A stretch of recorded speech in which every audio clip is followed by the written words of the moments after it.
video will continue. It will minimize into a corner, and you can like buy the items and pay all on the same app. And after that, the live streaming screen will just enlarge by itself, and the promoter will come back to screen. So it's like very convenient. Taobao, one of China's biggest e-commerce platforms owned by tech giant Alibaba, added a live streaming function in early 2016. In the following years, other e-commerce and social platforms like JD and Douyin also integrated this feature. 开头的时候还是有很多的挑战的，对画面的这个流畅，然后是否能够很真实的去还原商品，它其实在这个上面是有很高的这个门槛跟技术的这个卡口在的。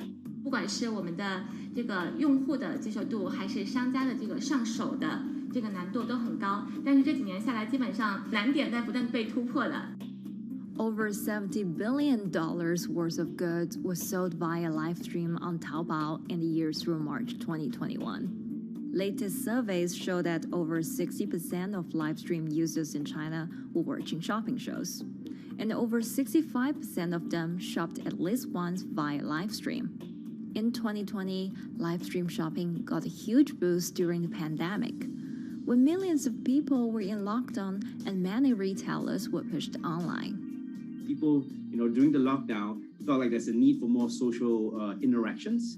This live platform creates an interesting kind of environment that gives people the sense that I'm actually interacting with you. And then live stream shopping brings in a lot more variety of things that people could buy and satisfy, the sense of like losing control, especially during the pandemic. At the heart of this craze are the top influencers who have tens of millions of followers and sell products worth millions of dollars every night. They often use their star power to get bargains from retailers, which in turn boosts their own sales and influence. So if you think about China's live streaming, you have to know the king and queen of the influencers. The queen of live streaming, Via, she is actually having the biggest viewership and the biggest sales volume for a long time on Taobao platform. She can sell everything from like Gucci sunglasses, lipsticks, homes, and cars. One time she offered her followers to go on a Tesla ride with her, and she even, for once, sold a rocket launch in her live streaming room for 40 million yuan. The king will be Li Jiaqi, more widely known as Lipstick's brother. He used to be a cosmetic sales before he turned into live streaming e-commerce, and he knows a lot about the cosmetics. So he's the one that will actually put the lipsticks on himself when he's on the show. Top live streamers like Via and Li Jiaqi have become celebrities in China and can earn millions of dollars a year. Although not everyone can be as popular, mid-ranking live streamers like Tiffany still earn a good income through sales commissions. 如果说单从收入方面来讲的话，那主播的收入是比普通的工作要高很多。但是呢，主播这个工作时刻对身体，包括对精神都有很大的一个考验的。就是每天需要集中精力，然后长达5-6个小时，这种状态是很累的。而且这5-6个小时的话，你是脑子是不停的，然后嘴巴是不停的，然后手也是不停的，眼睛也是不停的。像我们做主播，不是说单一的只做直播一件事情，然后还会有选品的一些工作，然后还会有一些其他的事情排在里面，其实是没有个人生活的。那我觉得增强粉丝影响力的话，不是说某一件事情。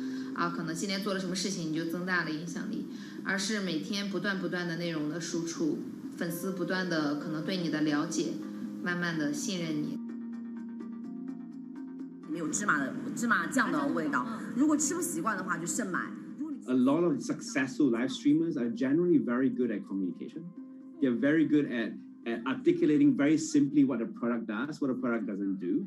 In order for them to sell, they need to be trustworthy and appear trustworthy, and they need to show in some ways that they're authentic, right? So for Via and Li Jiaqi, they are able to articulate that quite a bit through their body language, through what they say. For example, Li Jiaqi will also sometimes say bad things about certain products because to him that's his honest opinion, and sometimes people want to hear that. And so they seem very credible. They seem very trustworthy. And don't forget, they're also very entertaining and very interesting. If you're familiar with Li Jiaqi, he won a Guinness record for like the most lipstick applications to models in like 30 seconds. So if you're able to create a lot of buzz with interesting things that you do, people who may not want to buy lipsticks will also stream in just to watch what he does. And then from there, you might get hooked. 这就是一般女生出门的时候涂的口红的颜色。 Live streamers also use sales techniques such as limited time or supply. This sense of scarcity can often encourage viewers to buy. The platform in itself creates and enhances some of these things because you see it live. Something we call social proof has taken over, meaning that, hey, other people are interested, other people are joining in, other people want the same product.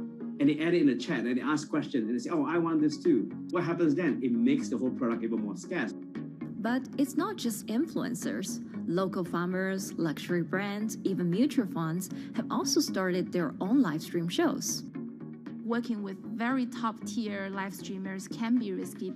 It's not necessary that the benefits will end up with the brand. So we see company executives opening their own shows. And we see like P&G have their own sales room, which runs shows every day as well. We also have like local governors in like small towns to sell their agricultural products. So the live streaming is definitely transformed the way product owners can think about how to reach their consumers. And it enables a lot of players to actually sell. Live stream shopping is going global. Merchants in Southeast Asia have embraced this trend. And in the West, Amazon has upgraded its live streaming function, adding interactive features like chat rooms. Companies, including Google and Facebook, are also developing and investing in technologies to integrate video and e-commerce. 直播电商它其实已经开始成为主流，它未来的发展空间跟潜力都是巨大的。接下来大家会越来越依赖这种购物方式，会变成一个比较日常化、比较规范化的这么一个趋势。If you look at the numbers alone, their numbers alone, Li Jiaqi's numbers or Via's numbers, you know that they can sell and you know that they can generate revenue. Are they able to sustain it over a long period of time? It depends on how innovative they are at changing some of the things that they do. But you can't expect consumers one day turn into virtual shopping for good. There will be the nature of us that crave to go into the store, to touch the goods and actually wear it and see how it looks like and walk around in that with our friends. And those things wouldn't be replaceable with live streaming.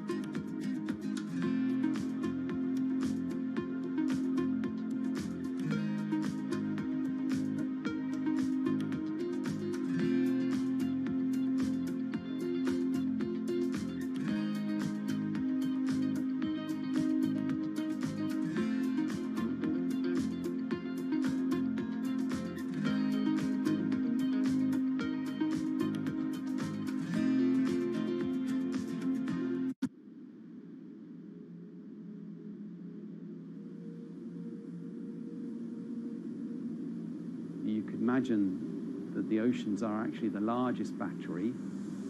We're storing huge amounts of energy in the oceans. The wave motion can be very deep. It can extend down several hundred meters. And once it gets to the near shore, from about 50 meters, the whole water column is moving backwards and forwards.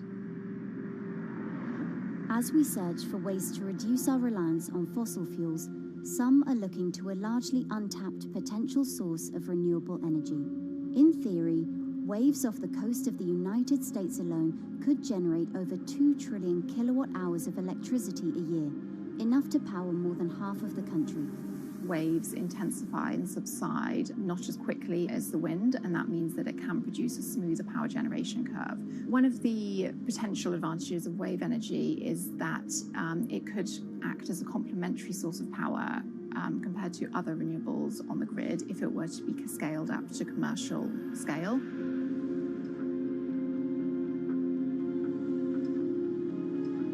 For decades, engineers have been trying to convert wave energy into electricity, but a host of technological and financial challenges have complicated their efforts. In the years from around 2006 to 2015, there were a spate of bankruptcies in the sector, and this was largely because of a lack of kind of continuous proven projects out at sea with reliable electricity generation. Since then, companies have been trying to develop the technologies at a steadier pace and with a smaller cash burn. But the same questions remain. Can companies develop devices and technologies that actually work? Is wave energy just a novelty or something that can become a major renewable energy source?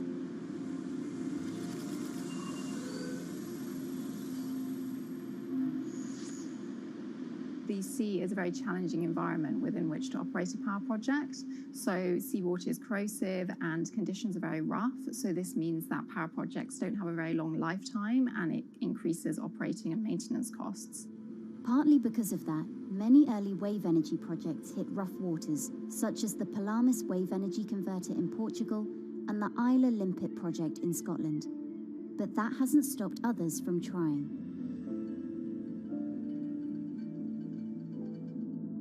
Companies are focused on testing projects out at sea, proving their durability, trying to raise capital and bring down cost. The sector hasn't really converged around one single technology design, and companies are kind of undecided about which design works best.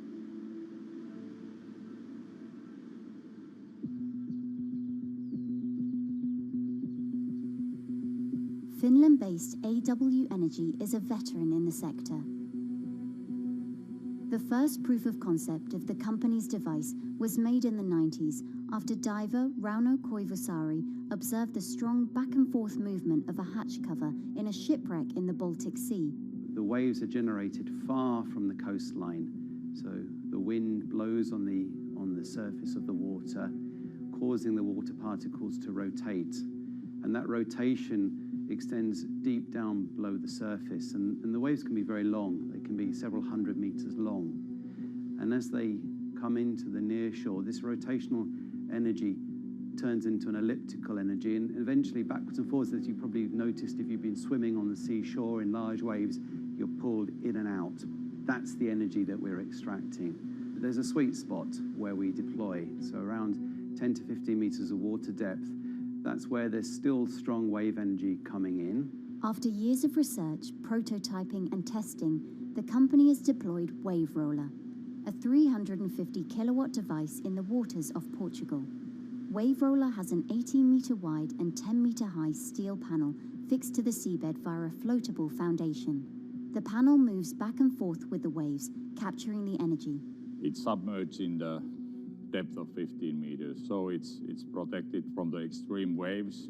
We generate electricity by capturing the movement with hydraulic circuitry in a machine room underneath the surface. That hydraulic energy we turn to electricity with hydraulic accumulators and hydraulic motors, and also a generator. The Wave Roller has survived large waves at sea for over a year and delivered electricity via an underwater cable to the grid in Portugal. Meanwhile, the company has won a €2.5 million grant to work on an upgraded version of the Wave Roller, aiming to increase the electricity generation capacity to 1 megawatt. The upscaled device would have a bigger panel, 2 power takeoff units, and improved software to control the energy production. We have taken into use a wave prediction algorithm that kind of tells us what kind of waves are coming into our device. That gives us few seconds to prepare for capturing more energy, and the difference in that is significant.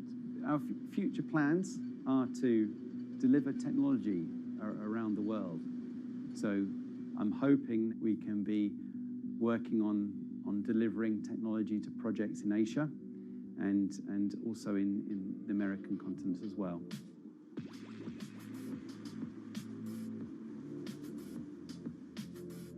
Meanwhile, Israeli company Eco Wave Power is taking a different approach to capturing the power of the ocean. For the company's founder, Inna Braverman, developing new sources of renewable energy is a personal mission. I was born in Ukraine in 1986, and 2 weeks after I was born, the Chernobyl nuclear reactor exploded, causing the largest in history nuclear disaster. I was one of the babies that got hurt from the negative effects of such explosion. I had a respiratory arrest and a clinical death. Luckily, my mother, a nurse, approached my crib on time and gave me a mouth-to-mouth resuscitation, which saved my life. I got a second chance in life and decided to do something good with it. Growing up, Inna wanted to be a politician to positively change the world. After working as a translator at a renewable energy company, she decided to change paths. Solar and wind energy were fully commercialized. There were a lot of amazing technologies implemented everywhere. I saw that wave energy, although it's an immense source of electricity, the biggest companies in the world are trying to develop wave energy with no success. And there was kind of a race going on in the world of who is the company that is going to develop a viable wave energy solution first. In 2011, the then 24-year-old Inna co-founded EcoWave Power. Instead of installing devices offshore, the company's devices are attached to existing breakwaters, jetties, and piers. Our technology is very cost efficient, especially in comparison to the offshore technologies, because we don't need any ships, divers, underwater mooring or cables. We install on existing man-made structures, and all our expensive equipment, the generator, the hydraulic conversion unit, the automation, is located on land just like a regular power station. This is the EcoWave Power conversion unit that has been operating in Jaffa Port since 2014 until 2020. Here you can see how the technology works. Basically, the floaters are going up and down and pushing the hydro cylinders, which transmit biodegradable fluid into land-located accumulators. A pressure is being built. The higher the waves, the higher the pressure, which is used to turn the hydro motor, which is turning the generators. The whole system is controlled by a smart automation system, which you can see right here. And in case of upcoming storms, the system automatically raises the floater above the water level and keeps them in the upward position until the storm passes. The company has been operating a 100-kilowatt grid-connected device in Gibraltar since 2016, which is enough to power 100 households. Currently, Inna and her team are working on another 100-kilowatt project at the port of Jaffa in Tel Aviv. The project will be also the first time in the history of Israel that wave energy will officially connect to the electrical grid. And our goal going forward is to expand it to all suitable breakwaters in the city of Tel Aviv and to supply a significant part of the city's electricity needs. Today, engineers and entrepreneurs are still trying to crack wave energy. Globally, only a few hundred kilowatts of wave energy are deployed, compared with gigawatts of offshore wind.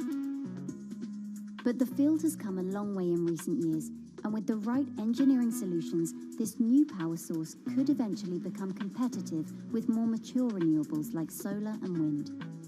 I would have a lot more confidence in the success of wave energy companies today as opposed to like 20 years ago. But in the next few years, or maybe the next couple of decades, it will be more likely to be used in remote locations like islands that are otherwise dependent on expensive diesel power, or out at sea on gas decommissioning rigs, or for powering underwater autonomous vehicles. So definitely, wave energy can compete with other renewable energy sources, but I personally believe that this is not a competition. In order to have a 100% renewable energy friendly world, we need all renewable energy sources to work together.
all these people from?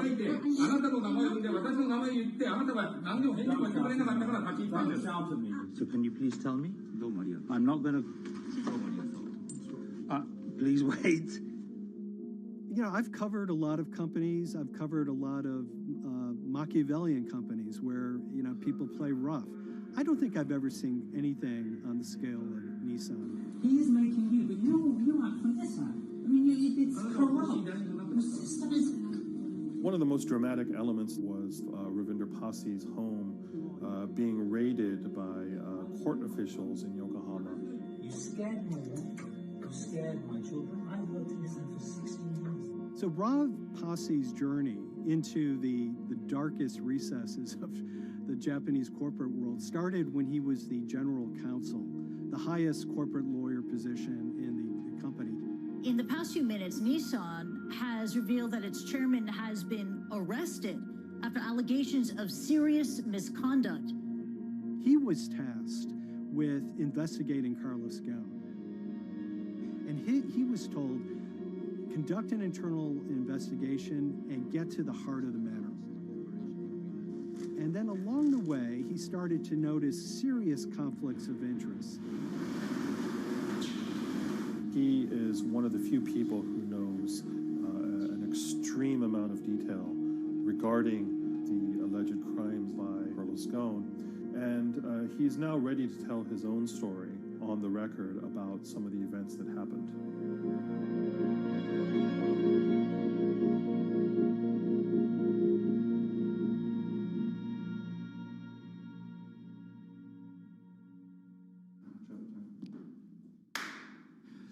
My name is Ravinder Pasi. I'm the former Global General Counsel of Nissan Motor Co. Limited. And you could say, yes, I had a front row seat in terms of what was going on. When Carlos Ghosn saved Nissan years ago, he was depicted in Japanese comic books as this hero, and now maybe we'll see comic books where he's the villain. In corporate Japan, Nissan was quite an unusual company. It was led for 2 decades by a non-Japanese executive. Well, Carlos Ghosn was a hero in the Japanese business world. If you had a global business celebrity in Japan and worldwide, it was definitely Carlos Ghosn. In a country with few foreigners at the top, he stood out. But over the years, he saved Nissan from bankruptcy, allied with Renault and Mitsubishi, and turned the alliance into one of the most competitive in the world. Yet as the years went on, you know, I think his ambitions changed a little bit. He started thinking about legacy plays, and one of them was to really tighten the alliance between Renault and Japan. And unbeknownst to him, there was a contingent of senior Nissan executives that were really felt threatened by that move. They really thought that they would lose complete control of the car company, and even in the government, there was probably a little bit of anxiety about a national champion in the auto industry falling under full-blown foreign control. Carlos Ghosn was an auto industry leader, respected by many in Japan. Now he's in jail. The arrest of Carlos Ghosn came completely out of the blue. This was in November of 2018. He was coming to Japan on Nissan's corporate jet for a regular executive meeting, and he was met on the tarmac by Japanese authorities who whisked him away to jail and charged him with financial misconduct crimes. So what happened was that a power struggle ensued inside the company, and somewhere along the way it was criminalized. By that I mean that there were allegations leveled at Carlos Ghosn about the way he reported his pay to Japanese authorities, the way he handled money inside the company, that in other contexts might have been a board action, might have been handled internally. A number of executives at Nissan decided to take this difference and take it over to the Tokyo prosecutor's office, and that unleashed a chain of events that would shake the entire auto industry.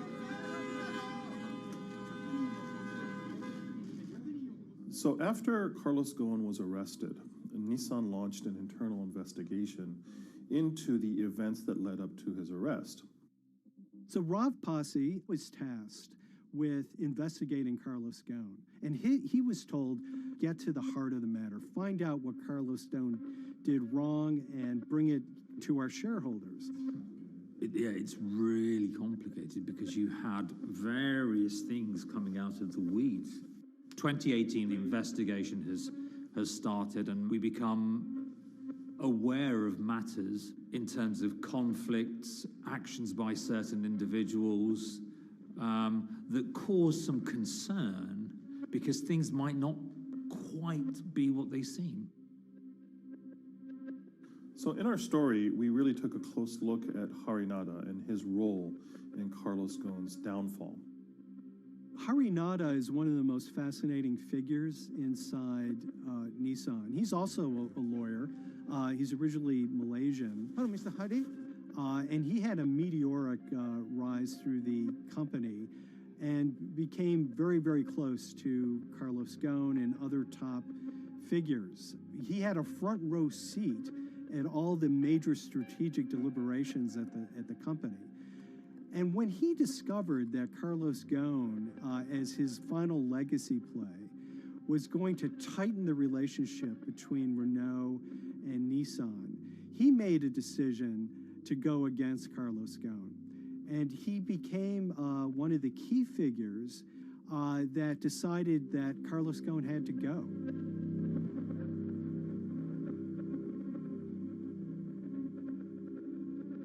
Harinada was somebody who actually recruited me into the company, so I have a long-standing relationship with him, or did have a long-standing relationship with him. For many, many years, he was a mentor. I had doubts about the credibility of the process right at the start.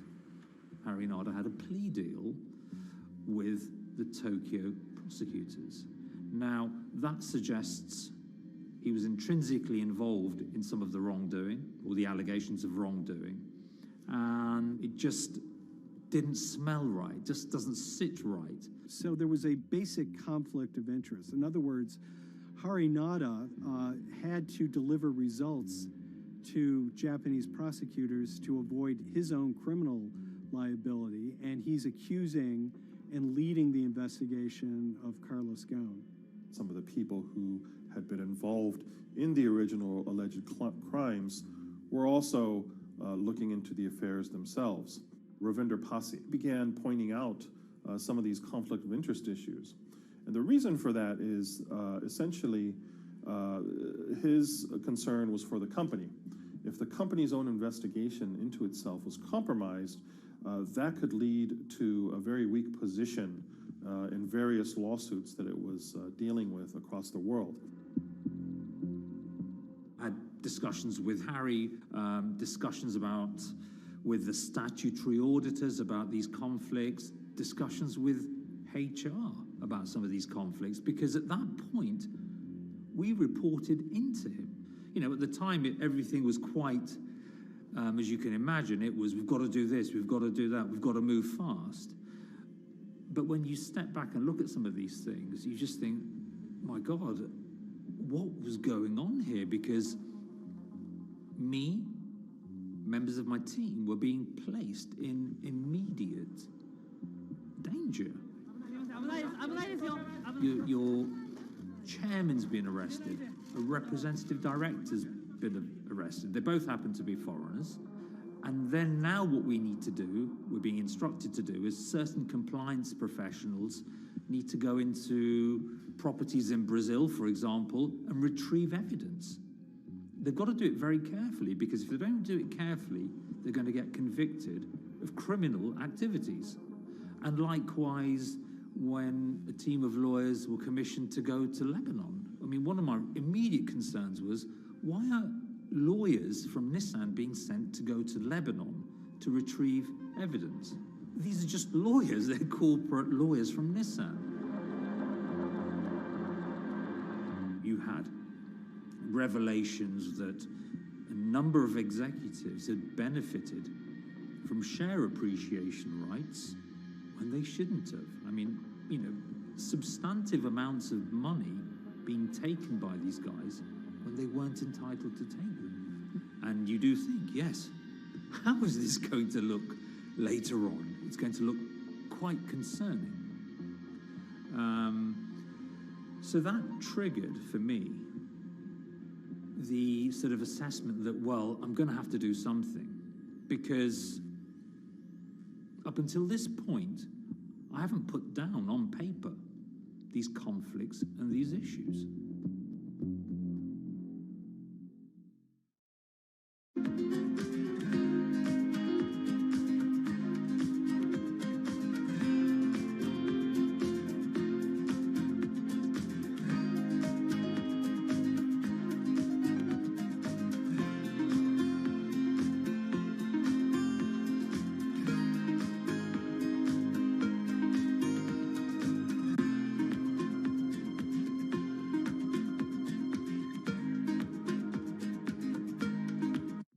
So Rav Pasi makes a fateful move. He writes this letter to the board listing every suspicion he has in great detail, backed up by evidence, backed up by memos, of why this internal investigation had serious problems. He sends the letter to the board and it's crickets. He doesn't hear much of anything. Nothing happened thereafter. Nothing at all. Just like it just gone into a black box.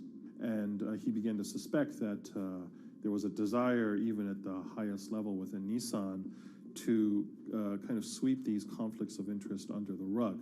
Unfortunately for me, I think, again, with hindsight, people must have thought that this is the nail that's sticking out, and we can't have this.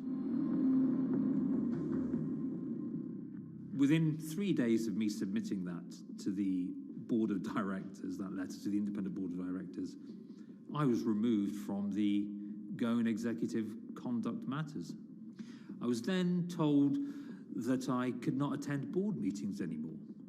And up until that point, I had attended every single board meeting. I was then also told that after 8 years of being in Japan, I'd be going back to the UK.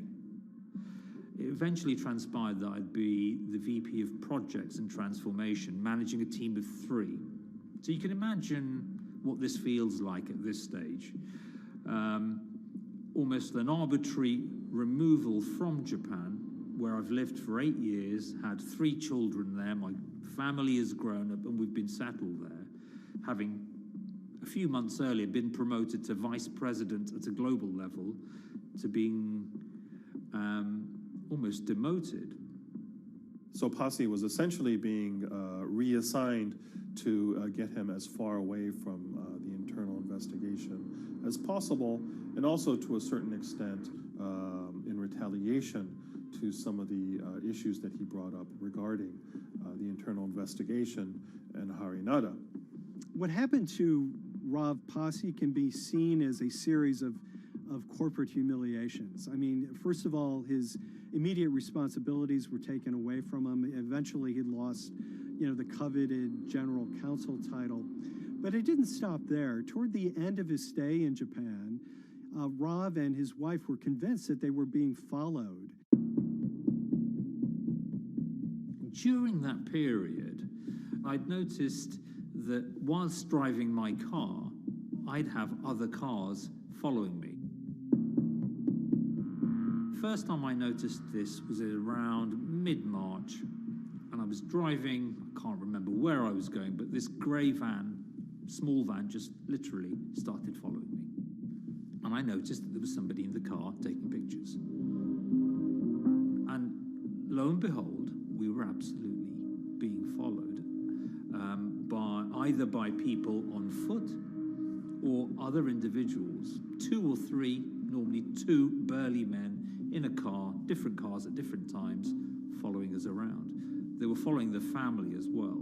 And, given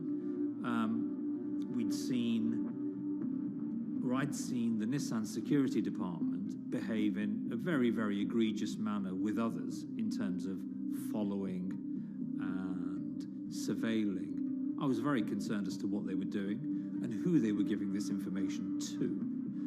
Because if they're giving this information to the authorities, you do think, why?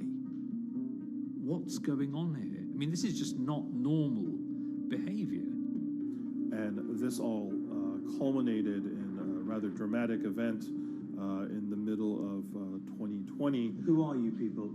Where Nissan had hired a legal team and had obtained an unusual court order from the district court in Yokohama to basically do a search of his home and seizure of his corporate laptop and phone and other documents. If you don't let us in now, we have to break this key. So it's a pretty extreme way to treat someone who'd spent 16 years at the company. These people have all come in. We don't really know who they are, apart from the fact that I've been shown a badge that says the Yokohama court. And they're here to recover a laptop and a mobile phone. It was even more weird because I'd highlighted to the directors that certain Nissan executives were trying to recover this laptop and this phone whilst I was still in Japan. And I was very concerned because it had evidence on there that related to misconduct matters and other forms of inappropriate conduct. It was just another form of intimidation, another form of harassment, forcing me almost to leave the company and the country. Because once they'd retained and obtained these items, we were still followed, which, again, I just couldn't understand. What is the point of doing that? This isn't a car company. This is not the KGB.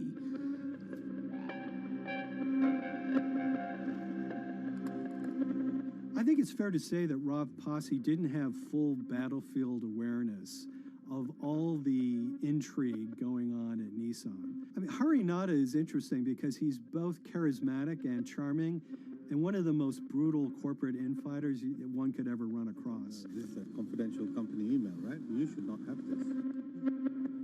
If he had fallen into line, he would probably still have his job at Nissan, be paid very well, and continued his work. A career that he spent 16 years building at Nissan is irretrievably broken. It's been smashed to smithereens. He and his family paid a huge price, certainly. But in terms of being able to sleep at night, I think, he's come out ahead. I highlighted issues to the highest levels of the company so that they could be dealt with appropriately by those in charge. There was no response to those, and there was retaliation against me. What's really profound, like absolutely profound, is that none of your colleagues, I mean people who you have known for years, forget it. Yeah. You're on your own. Yeah. And you got to be ready for that. You've got to be ready for that. If you take it on anyway.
This is the awful truth.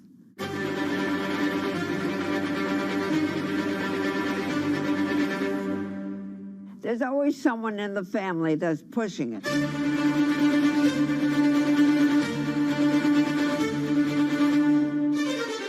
This lady does not deserve to be taken advantage of, especially at your age with your own grandchild. Yeah. My grandma is having to sue them. I'm testifying against them. Nobody's talking. They're one floor below right now. I get afraid to go on the elevator. It's sad that it had to devolve to this. It's like a soap opera to me. It's a very sad thing. It's a family feud. A family feud. Here's a family that, on paper, you would think has the wealth that so many people seek, yet at the end of the day, it seemed to sort of rip everybody apart.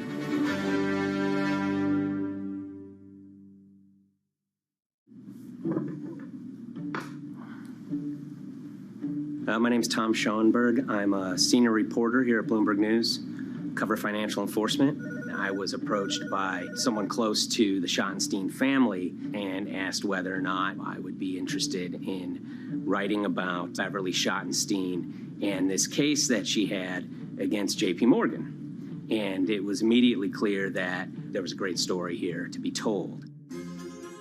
So I started just, assembling all sorts of documents that the family made available to me. That included a diary that Beverly had begun writing when she started having suspicions about what was actually going on with her money. Beverly obtained her wealth from the Schottenstein kind of retail empire that has at times included Big Lots, Value City, American Eagle Outfitters, DSW Shoes. Beverly's husband died, and at which point they sold off their portion of the company, bringing them an enormous amount of wealth at around 1990. Estimates of her wealth were around $90 million. She, for many years, had that pool of money being managed by outside advisors. Her grandsons in the late 2000s had both graduated and were becoming financial advisors. She gave them a little bit to work with, and over time, her grandson, Evan, became the trustee of her entire estate. Managing sort of family money is not a conflict. In fact, some ways in wealth management, it's kind of how you get your start. It's kind of the seed that you need to sort of get going in the business. But Beverly started having suspicions that something was wrong probably in around 2016. Well, there were suspicious things, but taken separately without everyone talking about their own experiences, it was hard to really put it together. She had written a check to her caretaker, Dawn, that bounced. So she went down to her local Chase branch to sort of find out what was going on. She wasn't getting paper statements in the mail, so she asked them to print out a number of her statements having to do with her checking account and her credit card account. So we went to the bank and asked for the statements. And she got a whole year and going through all of them, page by page by page. And it was there she saw all sorts of charges that she said she didn't authorize or didn't know about. I was becoming very, very suspicious. I was starting to look in the money part, and that's what bothered me more when I saw that money was going. And I was not a big spender. Around the same time, Dawn, she starts noticing Beverly's son, who lived in the condominium below her, came up with Evan with a shredder and started grabbing papers in her office area, including some with JP Morgan letterhead, and just started sitting at the kitchen table just shredding documents over and over. Yeah, they came in one morning. They used to do it in the back. Through the back door, and they brought the shredder inside. And then they went in the drawers in the office and took out all the papers, and they started doing it. I was very suspicious because I know you don't go around and destroying papers. Beverly said that they had done this many times before. That's when she said to me, Dawn, I'm going to write my feelings in this black book. Diary. And it's a diary, and she started writing. Each day she would write a little at a time. Around the holidays of 2018, a package had arrived, a FedEx package, and in it were materials about a venture capital fund based out of the Cayman Islands. Dawn and some other family members take a look at this, and they see that Beverly is signed up for this fund to the tune of $5 million over the course of several years. And that was really the beginning of it. That was sort of the tip of the iceberg when it became obvious that something was going on, that my grandmother really wasn't aware of this fund. You know, Beverly started to panic. She got really upset and called, J.P. Morgan's headquarters in New York and asked for Jamie Dimon. She said she was told someone would call her back, but she says that never happened. She wrote a letter to Evan and Avi, and in there she laid out a number of things that were concerning her: unauthorized trading, the checking account. She had about $1 million worth of jewelry in a safe deposit box, and that her son Bobby had the key to that box, and that jewelry had gone missing. All this was kind of packaged in this, 5-page handwritten amendment to a will and trust. There's such an evolving narrative about why the jewelry was taken. The only truth we really know is that the jewelry is gone. But why it happened, there have been a lot of different stories.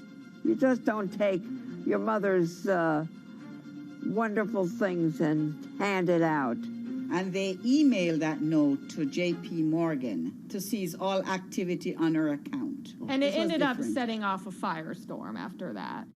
As soon as they got this email that there was a cease and desist and that she wanted to send her money and change brokerage firms, they were actually vacationing one floor below downstairs. They're there right now.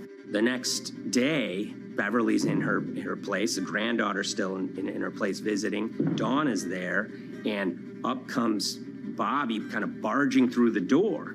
And he's screaming about what was sent to the J.P. Morgan. They're now investigating them. And he's furious, takes his mother and sort of puts her into a chair, gets pen and paper, and she says physically forced her to write a retraction letter. They were pushing me around. It was a scary time. I was really afraid, too. I had to take her to the doctor, and she did an x-ray because she was in so much pain. The locks had to be changed. The phone number had to be changed. I really thought we were going to have to hire guards to be outside just for protection. Oh, it was terrible. Horrible scene. Beverly brought her case before the Financial Industry Regulatory Authorities, usually known as FINRA. It took several months of hearings. She sees all sorts of transactions that's going on, hundreds of them that she claims that she never knew about, never authorized, but yet were logged in J.P. Morgan's files as having been direct requests from her. That included the sale of a large amount of Apple stock worth several $1 million, as well as all her stock in Big Lots. Over the course of their time with J.P. Morgan, Evan and Avi were making all sorts of trading on her account that was generating millions of dollars in commissions for themselves and the bank, yet she was not sort of getting any of the type of gains that you would expect sort of an $80 million account in a bullish market to be able to get.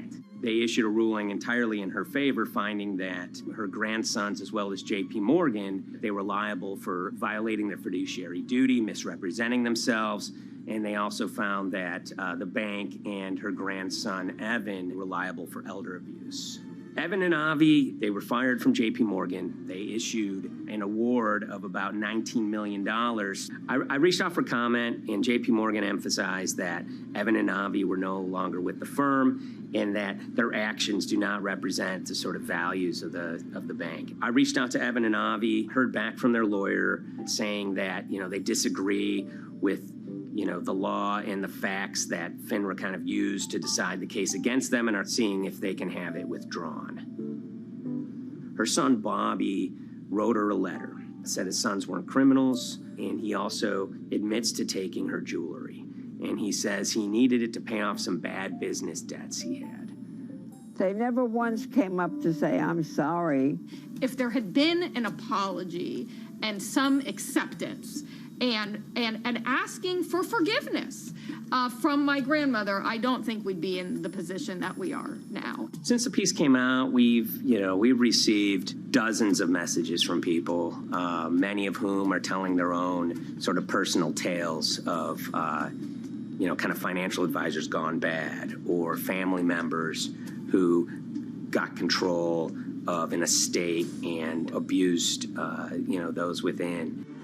It seems that it's really resonated with a lot of people. I keep, hearing a lot of feedback about Beverly and how, a lot of people feel she did the right thing. You're never too old to stand up for yourself and try to right an injustice. She was adamant that she wanted to stand up for herself, but at the end of the day, they did wrong. It's a painful life lesson. Beverly taught them that you don't mess with grandma.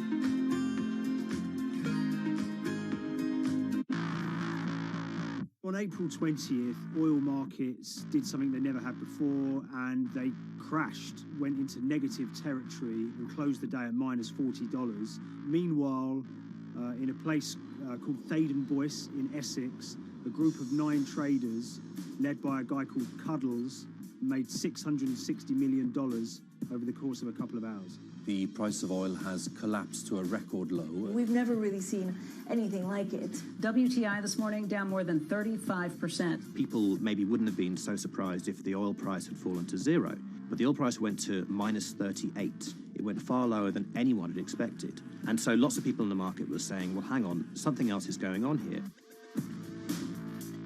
A couple of months later, I started to get wind through a kind of network of sources that a tiny firm in the outskirts of London had made a huge amount of money that day and potentially had some part to play in what happened.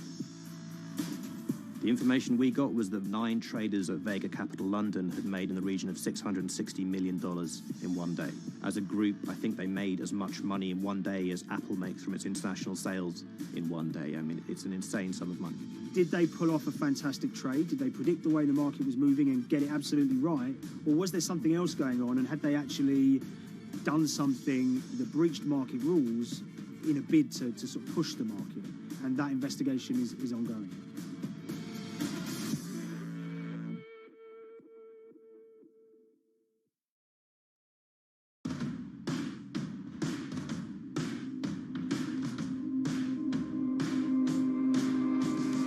So Paul Commins is a trader who cut his teeth in the pits in the 80s and 90s. When everyone had a nickname, his was Cuddles. If you can imagine, that was a very sort of cutthroat type of world where people are doing, hundreds of thousands and millions of dollar trades by shouting at each other, giving hand signals, and then sort of scrawling on scraps of paper. The culture of the trading pits in London was very influenced by the working class guys who became traders there. They weren't like the city bankers that had gone before them. They weren't usually Oxford or Cambridge. They didn't wear Savile Row suits. They were ordinary working guys who happened to have a talent for trading. And a lot of them came from Essex. I think it was 400 traders in the pits, and Cuddles in his oil and gas pit was described to us as amongst the top 3.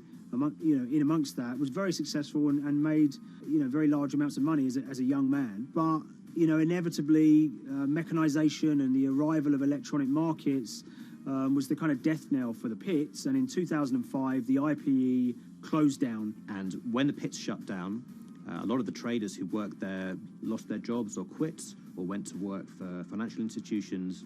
But Paul Commins decided to start his own trading collective out in Essex.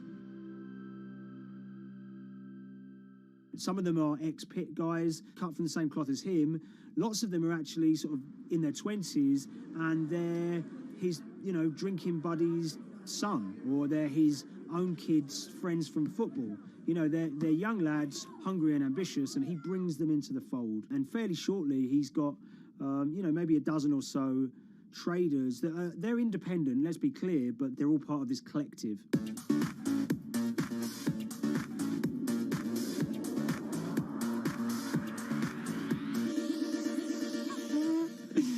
Yeah, I'll let Liam deal with Essex. I am from Essex, so I feel like I'm free to, to get into this. Sweet, as they say. If you were to ask someone in Britain how they would imagine a kind of Essex person, they would see someone who's maybe slightly flamboyant, with a sort of Cockney accent, a sort of Guy Ritchie-style accent. Not afraid to splash the cash, but it's probably pretty bright and has done well for themselves. Don't even make sense, does it? But, these guys, they drove around very nice Rolls Royces and Bentleys. They went to places like Marbella on holiday. Thaden Boyce is a very wealthy place. You have to have considerable income to be able to afford to live in that village. It's a really nice place to live, and it's 20 minutes tube ride away from the city. Earlier in the summer, we have this lead, which is that there's this tiny firm called Vega Capital London, and they were the biggest winners from the biggest oil crash in history. Anyone that covers markets is going to be surprised about that. You're thinking your BPs of the world or your Glencores, but there's this tiny firm. And one of the big challenges that we had was actually finding out who worked with Vega Capital. It wasn't immediately obvious, and at first we had absolutely no idea. If you go to the Vega Capital website, it says it's under construction. If you do basic online searching, it's very difficult to find anyone who's publicly connected to the company. So inevitably, we're incredibly curious at this point. Like, who the hell are these people? The more reporting we did, the more it became clear that this group were connected socially as well as professionally. They went to weddings together, they played golf together, they would go on holiday together. We found out that a number of them were members of the West Ham Supporters Club in London. A few of them started companies together, so you could see all the connections between them and start to see a distinct group emerging. And it really just was this kind of shock that, this wasn't just like a hedge fund or a firm you'd never heard of. This was actually a group of buddies who all had the same experience on this day and had all made a huge amount of money. So if you're an oil trader, there's a number of different ways you can trade, and probably the most popular is WTI futures contracts. And it's basically a contract that says, I'm going to buy 1,000 barrels of oil from you at this point in the future, or I'm going to sell 1,000 barrels of oil to you at this point in the future. It's actually just a financial contract to gamble on to predict whether oil is going to go up or down. On the 20th of April in Essex, there had been signals for a while that this was going to be an exceptional day in oil markets. And we know that some of them arose early and started their trading in the early hours of the morning while it was still dark outside. Essentially what they were doing is buying contracts that gave them an obligation to buy oil at whatever the price ended up at 2:30 p.m. So they're basically placing a bet that oil was going to fall throughout the day. But they're simultaneously selling lots of oil as well. And whether they make a profit and how much profit they make is the difference between what they buy the oil for and what they sell the oil for. Now, of course, we now know throughout April 20th, the price dropped and dropped. So this is going very well for them. They are committed to selling oil at these prices, and the prices are continuing to fall, which means they're going to be able to offset it and buy oil at cheaper at the end of the day. Now, once it gets to kind of 1:30, 2 p.m., that's when things start to get really interesting. Suddenly there's a kind of influx of buyers and sellers, as desperation increases in the market and trading volumes go up. Now at 2:08 p.m. exactly, something bizarre and unprecedented happened, which is that oil passes into negative territory. And it fell to a record level of minus $38. We've never seen anything like it, period, in terms of the contraction of the global economy. That huge gulf between what they were buying the oil for and what they were selling it for enabled them to make more money than they ever thought possible. So their profit was the difference between minus 37, and all of these positive numbers on every contract they sold. The price of crude briefly hit minus $37 a barrel. For one group of traders operating from a small office, it was a very, very profitable day. It's important to remember this had never happened before in the history of oil trading. No one could have predicted it. I can't think of another example of where you enter a trade and you get paid on both sides. You get paid both to sell and to buy. It's unthinkable. One thing we know about the Cuddles Trading Arcade is that they were very comfortable taking large risks. And, you have to be clear, this was a large risk. Yeah, we spoke to oil traders, both people that know these guys and people that don't, and they all say that this is, incredibly risky. And that's actually what stops a lot of oil traders doing trading like this. They simply aren't willing to stomach the risk. But Cuddles and his friends were.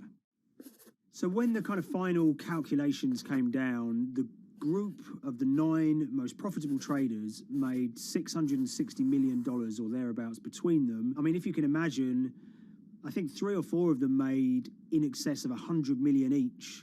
One of the astonishing things about this trade is that 2 of the individuals who made more than $100 million in a single day were in their 20s. One of them was 22 years old. Only a few years earlier, he'd been posting on his social media about doing teenage stuff with his mates in town and going to see girls and rap music. And here he is a few years later making $100 million in a single day's trading. When me and Liam discovered that, we couldn't believe it. We couldn't believe what we were seeing.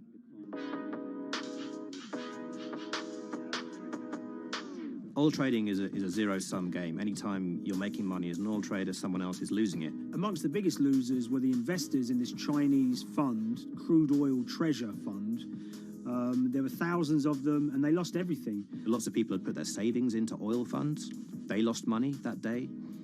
Big banks and brokers who sort of stand in the middle of trading parties, they lost money that day. And another interesting thing is that oil-producing countries like Kuwait or Canada, they sell oil as an average of the WTI closing price over the preceding month.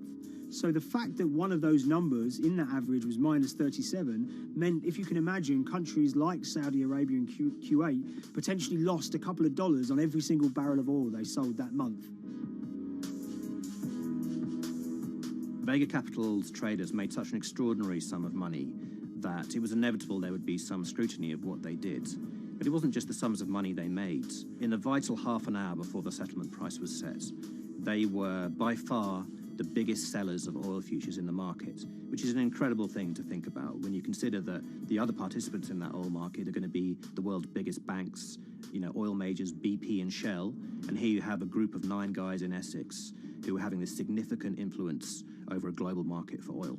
I mean, I think you have to assume that if these guys had made $7 million or $10 million, they probably would be celebrating in Essex right now. But the fact that they made closer to $700 million has meant that they are facing understandable scrutiny. We wrote individually to all the Vega traders who did exceptionally well that day, and we got a letter in response from a law firm representing the group. And the law firm was at pains to point out, number one, that they haven't been accused of any wrongdoing, that they all traded independently and separately, and they'd basically all made up their own minds that this was what was going to happen in oil markets based on publicly available knowledge, and decided to execute this trade. What I love about these stories is there's a real variance of opinion, and some people will look at what happened and think that must be dodgy. They all traded at the end of the day. They all made a huge amount of money while all these people lost. That's shocking. But lots of people say these guys are at acute disadvantage. They're in a market that's inhabited by, huge technology-driven funds and firms and oil giants that have got all the advantages in the world, and when you get a bunch of Essex geezers who essentially beat the market and find a way to make a huge amount of money, they should get a pat on the back, really, because that's the dream. Since this happened, a lot of the guys have stopped trading the monthly settlements that they've done so well at in the past. Several of them have set up new companies. They've essentially gone very quiet. Any kind of social media presence they had is kind of closed down. By all accounts, they're, waiting this out. It's certainly too early to try and predict how the regulatory investigations are going to pan out. We just don't know. There's a number of potential outcomes for these guys. Potential punishments if there are any findings of manipulation against Vega or anyone affiliated with it might be you could be fined, you could be banned from trading, and in the most extreme cases there have even been criminal prosecutions in the past of people who have been found to have been manipulating the settlement and misconduct related to trade at settlement. There are other outcomes too. One obvious one is going to be that they're able to walk away from this life-changing trade with all the money that they made and celebrated as heroes in the trading community. That they'll go down as legends.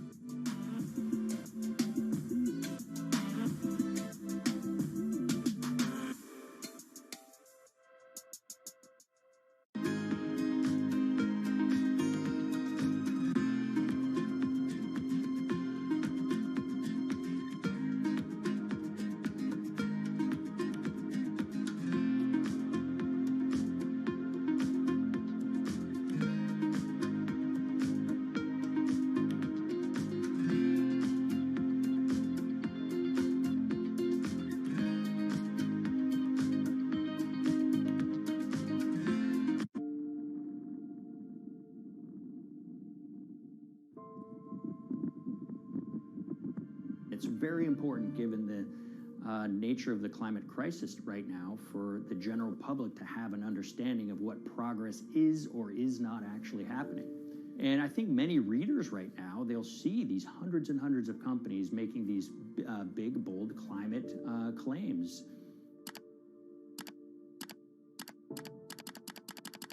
And they would be forgiven to think that we're well on our way to meeting the emission reduction trajectory we need to be on.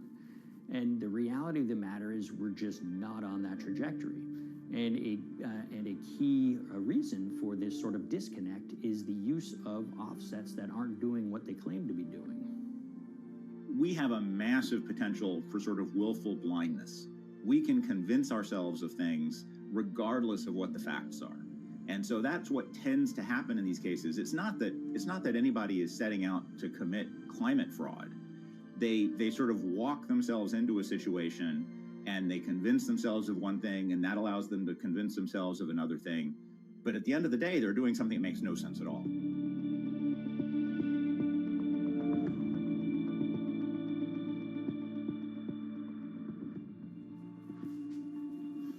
My name is Ben Elgin. I wrote the story about how the billion-dollar market for carbon offsets is setting back the fight against climate change. So one of the challenges in reporting on carbon offsets and trying to figure out what's going on is really finding good experts who have been steeped in this marketplace and are willing to candidly talk about it. One of the best people for this is a fellow named Mark Trexler, and I've been talking to him for more than a decade. My name is Mark Trexler. I've worked in climate change for the last 30 years. I was actually hired by the World Resources Institute in Washington to work on the first carbon offset project in 1988. In terms of defining a carbon offset, one of the beauties, so to speak, of greenhouse gases, sort of the silver lining of greenhouse gases, when you put up a molecule of CO2 into the atmosphere, it can be anywhere in the planet in 7 days. And therefore, if there's an option to reduce emissions on the other side of the planet, and you can do that very cheaply as compared to doing it in your factory, for example, then why not pay that person, that factory on the other side of the planet to reduce their emissions? Then you are, in a sense, offsetting your emissions, and the atmosphere doesn't really see your emissions anymore. So carbon offsets have been around for quite some time, and they were actually key with these international climate agreements, such as the Kyoto Protocol, which mandated the wealthiest countries reduce their greenhouse gas emissions. The treaty was signed on the 11th of December, 1997. Decided. The business community in general saw carbon offsets as a huge opportunity to comply with whatever policies and measures might be coming down the pike on climate change much more cost effectively. We've seen a huge surge in companies making big proclamations about how they're going carbon neutral or zeroing out all of their carbon emissions. We're going to reduce our carbon footprint to net zero. Unilever is committing to net zero emissions. We can achieve a net zero emissions world. We began looking at these corporate claims of dramatically reduced emissions, and we noticed so many of these companies were using carbon offsets to achieve these aims. And as we began to look at the carbon offset projects themselves, what we found is that the environmental benefits claimed by these companies are not actually what they seem to be.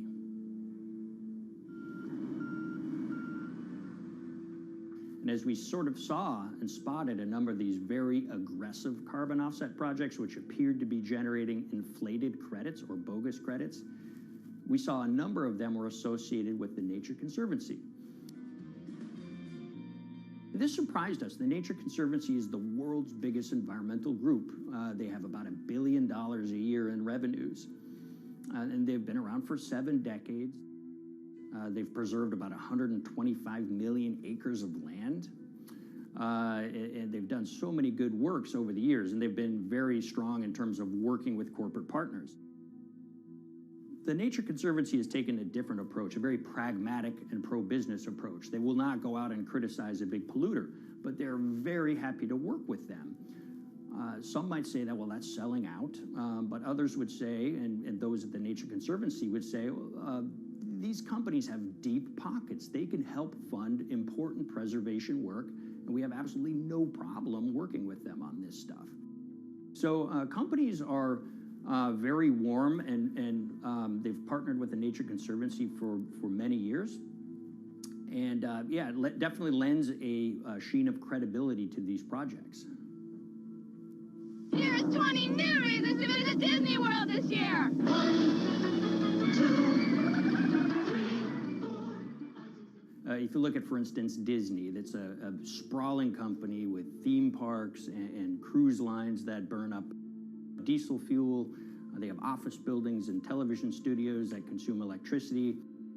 So these companies are trying to make major reductions in their carbon footprints, but it's very difficult to change these fundamental ways their businesses operate. So Disney has been a big buyer of carbon offsets that are orchestrated by the Nature Conservancy. One of the projects that they buy from is called Pennsylvania Ridges. And that's a plot of land. Most of the land is actually about a 3-hour drive outside of Philadelphia. Interestingly, this land, 3,000 of these acres, was actually acquired by the Nature Conservancy in the late 1990s. This land was imminently threatened. There was a pending logging contract on this land. So they do what they've done so well for all of these years, which is they go out, they raise money from local philanthropists, and they go buy this land to protect it from developers and loggers. And at the time, according to an archived version of the Nature Conservancy's website, when they were proudly announcing this deal, they said, these threats have been abated because of this acquisition by the Nature Conservancy. So it's really interesting now, fast forward 2 decades to earlier this year when they put forward this carbon project. And if you look through it, this land is a key part of that carbon project. And what they're now saying is this land is now, once again, imminently threatened. 72% of the trees are going to be cut within 5 years. Now, this is just astounding because this land is owned by the Nature Conservancy. They do not clear-cut land that they've bought through philanthropic donations. So this scenario that they've put forward to get carbon revenues is not really plausible. And what that means is when you have Disney coming in and buying these credits, when it eventually lowers its carbon footprint because of these credits, well, that won't be a credible or truthful claim by Disney.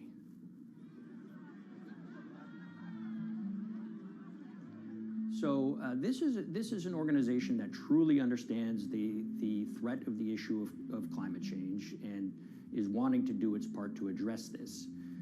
However, in this situation, it just appears their drive, which they've had for decades, to increase the amount of revenues that it can use for land preservation work, Nature Conservancy and many others see that the carbon credits as a pot of money that they can tap into to further their own benevolent aims. But unfortunately, what this has resulted in is claims of climate progress that just aren't really happening. So the Nature Conservancy defends vigorously these deals, and they and others will say, look, our projects are just following the rules that these registries set up. So some would also put some of the blame on the registries themselves because they're setting up the rules which allow these vapid projects to get up and sold. So we've reached out to all of the companies we mentioned in the story, including Disney. They didn't want to be interviewed for this story, but they all told us that, look, we have to rely on the experts out there, and those experts, they say, are these carbon registries that have been set up. Most of these Nature Conservancy deals are set up and sold on this exchange. It's called the American Carbon Registry. Now, it's the oldest of these registries that allow voluntary carbon credits to be sold. They've been around since 1996. What these offset registries do is they set up rules, and any carbon offset project has to follow those rules. But there's this tension that's always there. If the rules are too strict, then it's going to be very hard for carbon offset projects to get up and running. So there's this balance going on where the registries want rules that attract projects, but they don't want it to be so strict where it will disincentivize projects from getting listed.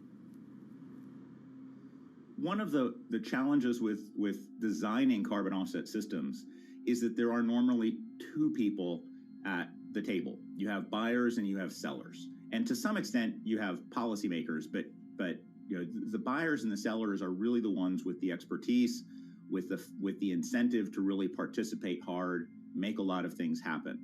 And the challenge there is that both of them sort of want the same thing, or they're both happy with the same thing. They're happy with low-cost offsets and a lot of them, because that works for their business model. You end up, though, with nobody really representing the atmosphere, so to speak. Nobody's really representing the climate in those discussions. And so the policies end up biasing the whole system, and you end up in sort of a race to the bottom, and that's what we've seen happen. You know, when it comes specifically to the topic of carbon offsets, you know, I am a fan of carbon offsets in the sense that they can help mitigate climate change. They absolutely can. But, you know, if we're not going to do it correctly in a way that actually does help mitigate climate change, then it's nothing but a distraction. And, you know, after 30 years, you have to start wondering, is it really just a distraction? And that's really unfortunate, but that's where we are.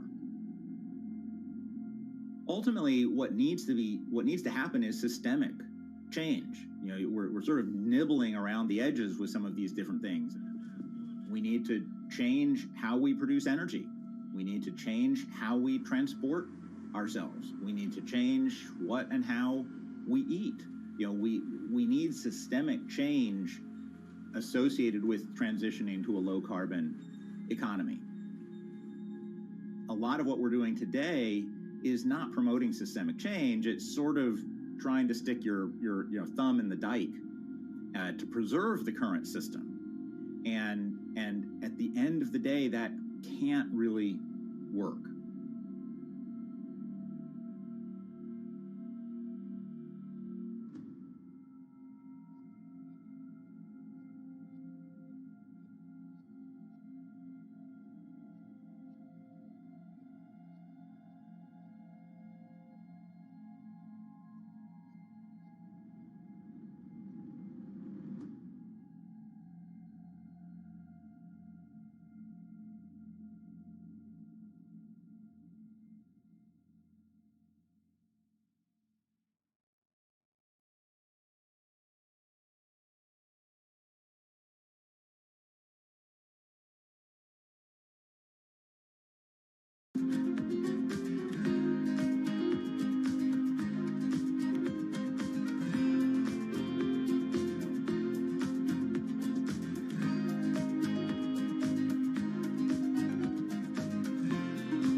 the Hyperloop. There's a good chance you've heard the name by now. This is the Hyperloop system. It can take people hundreds of miles in minutes. The Hyperloop, a series of tubes that would transport people in pods at ultra-high speeds over long distances. It's a remarkable new form of transportation that can whisk people from city to city in a flash. 29 minutes from New York to D.C., 30 minutes from L.A. to San Francisco. For years, we've been seeing these futuristic, utopian renderings of some cross between a spaceship and a monorail. But lately, the Hyperloop is becoming much more real. Yes. It was surreal to be even sitting inside a Hyperloop, and just even more incredible to actually be like riding down a track in something that was nothing more than a crazy idea 6 years before. Companies all around the world have been developing and testing the technology needed to propel passengers at speeds of over 1,000 kilometers per hour. But for many, speed is only the first step to unlocking the full transformational effects of a new mode of transportation. Fast is what we just sort of take for granted in the Hyperloop world. It's the network effects that really deliver the benefit. And that opens up a completely different scale of economic opportunity.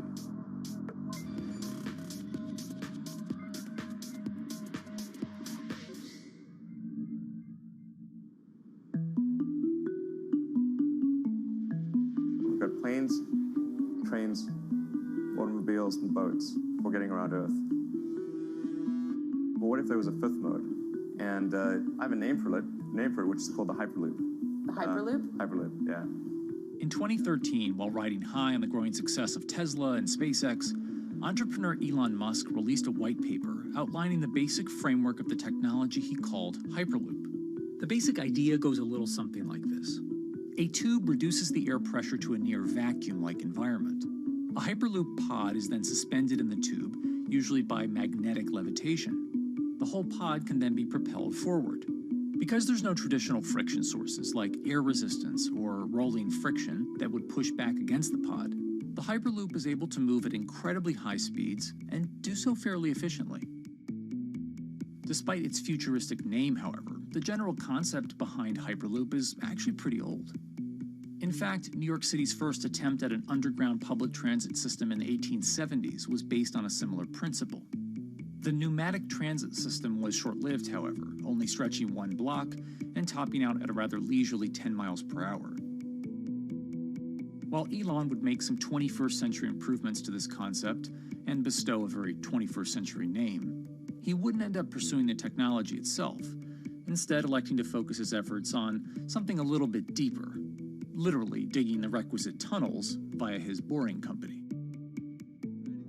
It would take another billionaire industrialist who dabbles in spaceflight. No, wait, not that one. Yeah, that's the one. After Richard Branson would make a large investment in the company Hyperloop One, it would be renamed to Virgin Hyperloop. What we've always been trying to do as a company is show that this technology could work, that it could be made safe, and that ultimately it's something that's happening in the next couple of years, not the next 20 years. Josh Geigel is the co-founder and CEO of Virgin Hyperloop. In a familiar tech startup story, he's seen the project go from a garage to a large-scale testing facility outside of Las Vegas. So we started building the first kind of Hyperloop system in 2016. We've done a lot of work, about 500 tests that we've done on that over the last 5 years. And what we realized that we need to do is take that technology, show that it can be commercial, so drive the cost down, improve the efficiency, improve the performance. But the key thing is actually making it approachable and safe for individuals. In order to do that, Josh, along with Virgin's head of passenger experience, Sarah Lucian, bravely volunteered to take the inaugural ride. What her and I were realizing is we're the first two people sitting in a Hyperloop. The only type of people that have gone through this environment are in spacesuits, and there we are in just normal clothes because of the system, the safety of what we've designed. 3, 2, 1, launch.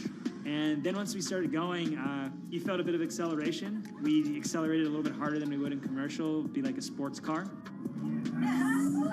Yes. We got to about 108 miles an hour on that test. And it's a short run. It's about 500 yards or so. And came to a stop. The test, lasting only about 20 seconds and covering only a quarter of a mile at just over 100 miles per hour, is a long way away from a true functioning Hyperloop. But as for optics, it's a crucial step for the future of funding. The number one question we got from investors or from project proponents or just people in general was like, is a Hyperloop safe? And what better way to show something is safe than by actually getting people on it? But convincing investors and governments that would likely be fronting some of the construction costs for an unproven technology is no easy task. First and foremost is the question of safety. Most people don't know how an airplane works, but yet they get on an airplane. They get on an airplane because, it's faster than driving, and most importantly, they've probably gotten off of one before, they've seen someone get off of one before. And so what we set out to do was actually show that Hyperloop could be safe with two normal people, not astronauts, not adrenaline junkies or test pilots or anything like that. Two normal people getting on a Hyperloop, and then most importantly, those two people getting off. But beyond safety concerns, constructing Hyperloops will undoubtedly require a significant capital investment to the estimated tune of around $60 million per kilometer of track. So a track from San Francisco to Los Angeles, for example, is likely to come with a price tag over $10 billion. And before large governments are willing to come in and front those costs, investors who are funding Hyperloop development must accept it as a long-term mixture of technology and infrastructure investing. Investors that are used to short returns because you're developing apps or something to that effect, those aren't the investors that really get excited about Hyperloop. What you start to see is the people that are looking at platform technologies, right? So this idea that because the smartphone existed, Uber could exist, right? So who are like the Vanderbilts of this century? And that's the part where you're going to get a lot more no's than yeses. But those people that have the ability, the fortitude to stick it out, to see the game-changing platform here, those are the people that we're looking for. And since we've done that passenger test, there has been a lot of interest that's really, this is a lot sooner than I thought.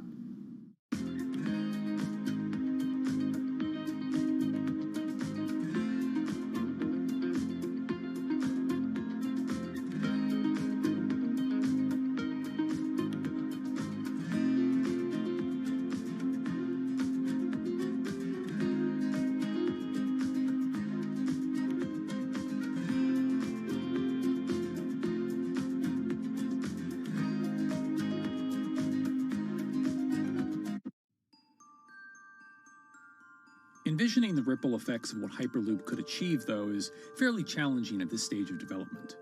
It's fast, yes, but for point-to-point travel, traditional maglev trains can move pretty fast as well. And outside of China, South Korea, and Japan, even those haven't seen much adoption elsewhere due to the high costs and questionable profitability. The Shanghai line in China, for example, loses around $100 million every year. Hyperloop companies, however, believe they can offer something different than traditional railway lines. My name's Alan James, and as far as I know, I'm the only guy on the planet who's written a government-level business case for 300 kmh conventional high-speed rail, 500 kmh maglev, and 1,000 kmh Hyperloop. It's fundamentally about moving people from where they are to where they want to go, when they want to make those journeys, and doing it in much smaller numbers. So pod designs for Hyperloop range from 12 to 28 seats, typically. Why are they small? It's because small enables the network to operate flexibly. And a great example of that is the east-west strategic route across the north of England, from Liverpool to Manchester to Leeds. So to get from Liverpool via Manchester to Leeds by train is just short of 2 hours today. It'll probably take you 2 hours driving as well in average traffic conditions. Net result is those three city regions remain three separate entities: Liverpool, Manchester, Leeds. There's very little commuting traffic between those urban areas. Hyperloop absolutely changes that from the ground up. Liverpool to Manchester is a 5 or 6 minute journey. Manchester to Leeds is also a 5 or 6 minute journey. What that effectively does is create a single supercity economy. In this vision, the Hyperloop acts a little more like a highway, where pods have fixed destinations and don't need to stop along the way. Meaning you can travel on a Hyperloop network from, say, Liverpool to Leeds, while the pod behind you travels from Liverpool to Manchester. And if that metro Hyperloop network is connected to other networks from the same location, you could travel from Liverpool to Paris or Liverpool to Amsterdam, all without making a single stop. For passengers, for business, for leisure, that is utterly transformational. For high-value freight and logistics, it's equally transformational.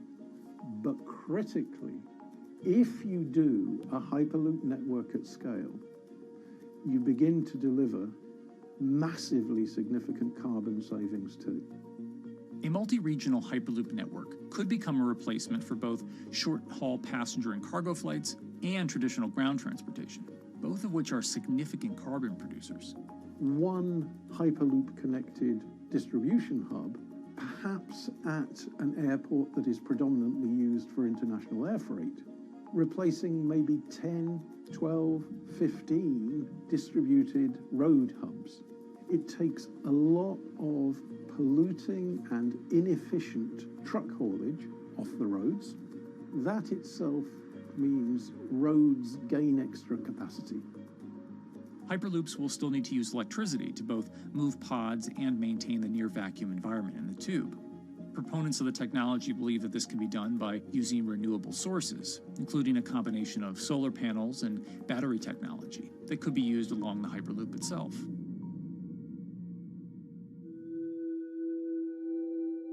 But even with all multipliers of time and carbon emission savings that a Hyperloop network may provide, the investment capital required to actually build such a network becomes even more economically and politically daunting. Committing doesn't mean spending billions on day one. Committing means, how do we phase it?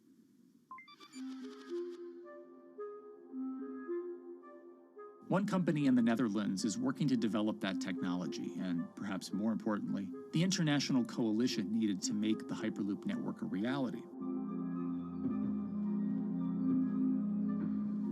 So we are here in Europe's first full-scale Hyperloop test facility, where we can already prove every conceptual technology of the Hyperloop. This is Tim Houter, a co-founder and CEO of Hart Hyperloop, headquartered in the city of Delft. And while this testing tube might not seem as large as others, inside is a key technology to create the on- and off-ramp type infrastructure of a Hyperloop network. That is, a lane switch. That's something we can already test here. You can actually see it here, that the track is diverging from one track into two. That makes it possible to eventually split up the Hyperloop track in two sections. And in that sense, you can create a complete Hyperloop network. That in the end will make it possible to travel, for example, over a whole continent. Take Europe, for example, with the same ease as you can now travel with a metro in a city. The nice thing about this magnetic levitation system that we've developed is that there's absolutely zero moving components in the track. So for example, if you have to do a lane switch, all you do is that the tube basically splits up, and statically the tracks also split up.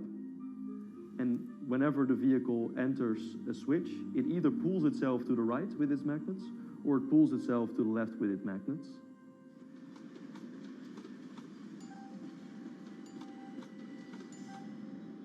Lane switching on traditional rail requires the physical movement of the rail. Even modern magnetic levitation tracks use lane switching techniques in order to transfer trains from one track to another. And this is a very crucial element, because this is the thing that limits the capacity and, in the end, the usefulness of the rail network.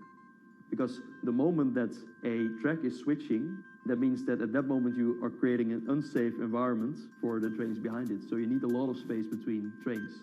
But in a Hyperloop, because you have no moving components in the track, all the vehicles can be much closer to each other. You can achieve a very high frequency and basically have your vehicles moving and merging in and out of the network very much like a highway. For now, though, Hart's physical testing has been limited by the size of their tube. Because the test track is only 30 meters long, they haven't tested this lane switch at speeds greater than 20 kilometers per hour. However, the company is working to build a new test site where it plans to increase that testing speed to 300 kilometers per hour. We're now in a phase where we have proven most of the most important technologies in the test facilities that we already have. And we have also demonstrated the viability and the feasibility of a network. If you look at all the subsystems that it consists of, most of those are proven systems, already demonstrated in lab conditions. So we don't really believe that the technology itself is going to be the biggest challenge. Because for all Hyperloop companies out there, actually building a Hyperloop system requires more than just a good product. We're talking about the safety aspects, we're talking about integration into the environment, we're talking about the social aspects. Do people feel comfortable traveling in such a system? So it's about all these different aspects, and the complexity is really getting all the different stakeholders that are relevant and that do need to contribute to bring this to market, to get them all following the same roadmap.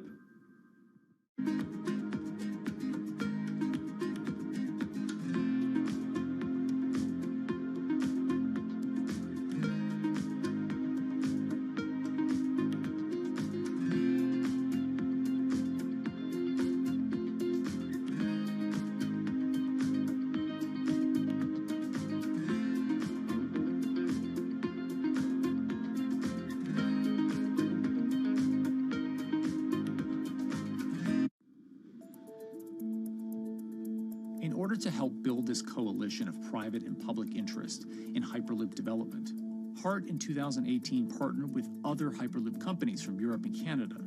The goal was to define, establish, and standardize the framework to regulate Hyperloop systems. Right now we are working with all the Hyperloop developers together in setting up the first, let's say, structure for starting the standards drafting. One of the most important goals for HART is interoperability, which is essentially making sure the different systems can communicate with each other. Interoperability is so important because what we want to achieve is actually have this seamless travel experience. So you don't want to end up, for example, going from Madrid to Paris and then switching because you need to use a different technology to get, for example, to Amsterdam. The idea being that as companies around Europe create the first commercial Hyperloop tracks between individual cities, one day those can all be connected to a larger network. Everyone that believes that Hyperloop is a future transport system also realizes that there is a need to have this network because that's where Hyperloop thrives. Hyperloop is such a huge project. It's definitely not something that you can do on your own or as a single company. So you need to do it with a lot of other companies. You need to have the governments. And I think in that sense, the biggest challenge that we've encountered is to really get all the required parties together to take the steps in development and in commercial implementation. HART's next plan is to build the European Hyperloop Center, an open testing facility which will include a 2.6-kilometer test track. And the company hopes to test travel speeds there at up to 700 kilometers per hour. Virgin Hyperloop is also racing to construct the first commercial Hyperloop route, with projects in various states of development in India, Saudi Arabia, and the United States. Recently, the company announced plans to build a Hyperloop certification center in West Virginia, which will include a 6-mile-long test track. Proving the technology here will be crucial if Hyperloop networks can find a home among infrastructure investments that the Biden administration hopes to make. The idea that there's multiple Hyperloop companies, I think, is a redeeming aspect in the business. People really want to see something happen, so having multiple people move forward is good for that. I was struck when Josh and Sarah rode the pod. 2 or 3 of the major outlets used the phrase, "We now have a new mode of transport." And although all of that technology had existed before those 2 human beings rode it, it was the moment at which those 2 human beings traveled that short distance down the tube that in popular imagination, Hyperloop became a mode of transport. The metaphor I use with my team is that, the Wright brothers were first, but none of us fly on Wright brothers airlines anymore. If you don't continue to innovate, you're not going to be around, and so we'll continue to be at the forefront of building Hyperloop. Back in 2013, Elon had an idea. I think the difference now in 2021 is some brilliant engineers have spent real time grinding out the details. And I thoroughly expect the next 3 to 5 years to be decisive.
This week, how hydrogen can transform our energy usage. We'll look at why the universe's most abundant element could be a game changer in the climate revolution. Hydrogen technologies are not new. They are used in other sectors. We use them in space, on our rockets, and we don't need the laws of physics to change to be able to use hydrogen on our planes. From iron ore to green hydrogen, one of Australia's richest men tells us about his pivot to sustainable energy. Let's take action. It's practical, it's implementable. Let's do it now. Plus, the hydrogen revolution. We'll speak with the CEO of Italian utilities firm Snam about his new book and how green hydrogen could be competitive within 5 years. Costs are coming down and people are waking up to the fact that it's the only way to decarbonize certain sectors. From Bloomberg's global headquarters in New York, I'm Kaylee Lyons, and this is Bloomberg Green.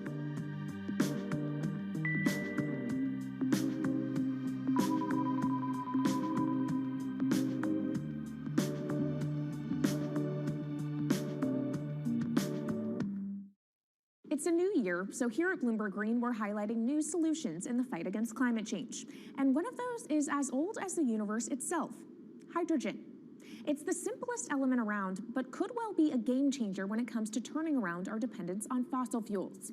Today, hydrogen is used in the chemicals industry to produce petroleum products. It's also starting to be used in steel production, an industry under a lot of pressure to decarbonize. But it has far more uses as well, from powering cars to heating our homes. And Bloomberg New Energy Finance sees a seismic shift in the sector in the next 10 years as green hydrogen squeezes out dirtier alternatives. So-called gray hydrogen dominates today. But as renewable electricity gets cheaper and more accessible, so will green hydrogen. In this week's edition of Bloomberg Green, we'll explore what this push into hydrogen means for tackling climate change. We'll hear from Australian billionaire Twiggy Forrest about his pivot from iron ore to hydrogen, and we'll also speak with the CEO of Italian utility company Snam about his book, The Hydrogen Revolution. But first, what are we using hydrogen for? And why does it actually matter? Christine Lee Edwards explains. Hydrogen, the most plentiful element in the universe. On Earth, we find it mostly bonded to oxygen in the form of water, or in other gases known as hydrocarbons. Hydrogen gas, H2, burns hot and clean, making it an attractive tool in the race to net zero. But isolating hydrogen from other elements is no easy task. Today, the cheapest way to do this is via chemical processes that break up natural gas. This releases a lot of carbon dioxide. Another method is to use electricity to split water molecules in a process called electrolysis. Although there is no carbon byproduct, a lot of electricity is needed. And if this power comes from burning coal or gas, it negates the zero emissions goals of using hydrogen to begin with. Hydrogen produced in this way, powered by fossil fuels, is called gray hydrogen. If carbon capture and storage is used together with fossil fuels, then it becomes blue hydrogen. If nuclear power is used, it's called pink. And finally, green hydrogen is when it's produced via electrolysis and powered from renewable sources. This method is considered emissions-free. It's predicted that by the early 2030s, H2 made from renewables will be cheaper than that made from fossil fuels. But that hinges on the cost of electrolysis declining, which will be achieved through larger projects and an expansion of manufacturing. To be clear, vast amounts of H2 are already used today.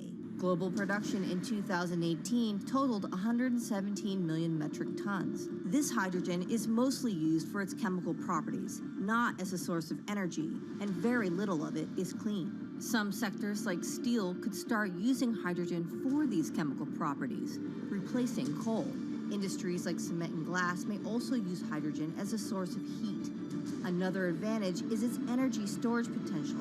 It can be stored over long periods of time and used when more power needs to be added to the grid. It also could hold an advantage over batteries in heavy transport and shipping. The promise of hydrogen for energy has been around since at least 1874, when Jules Verne wrote about it in his book, The Mysterious Island. But the future of hydrogen will depend on policy. Countries with net zero targets, carbon pricing, and hydrogen strategies with investment mechanisms are likely to see the highest H2 demand.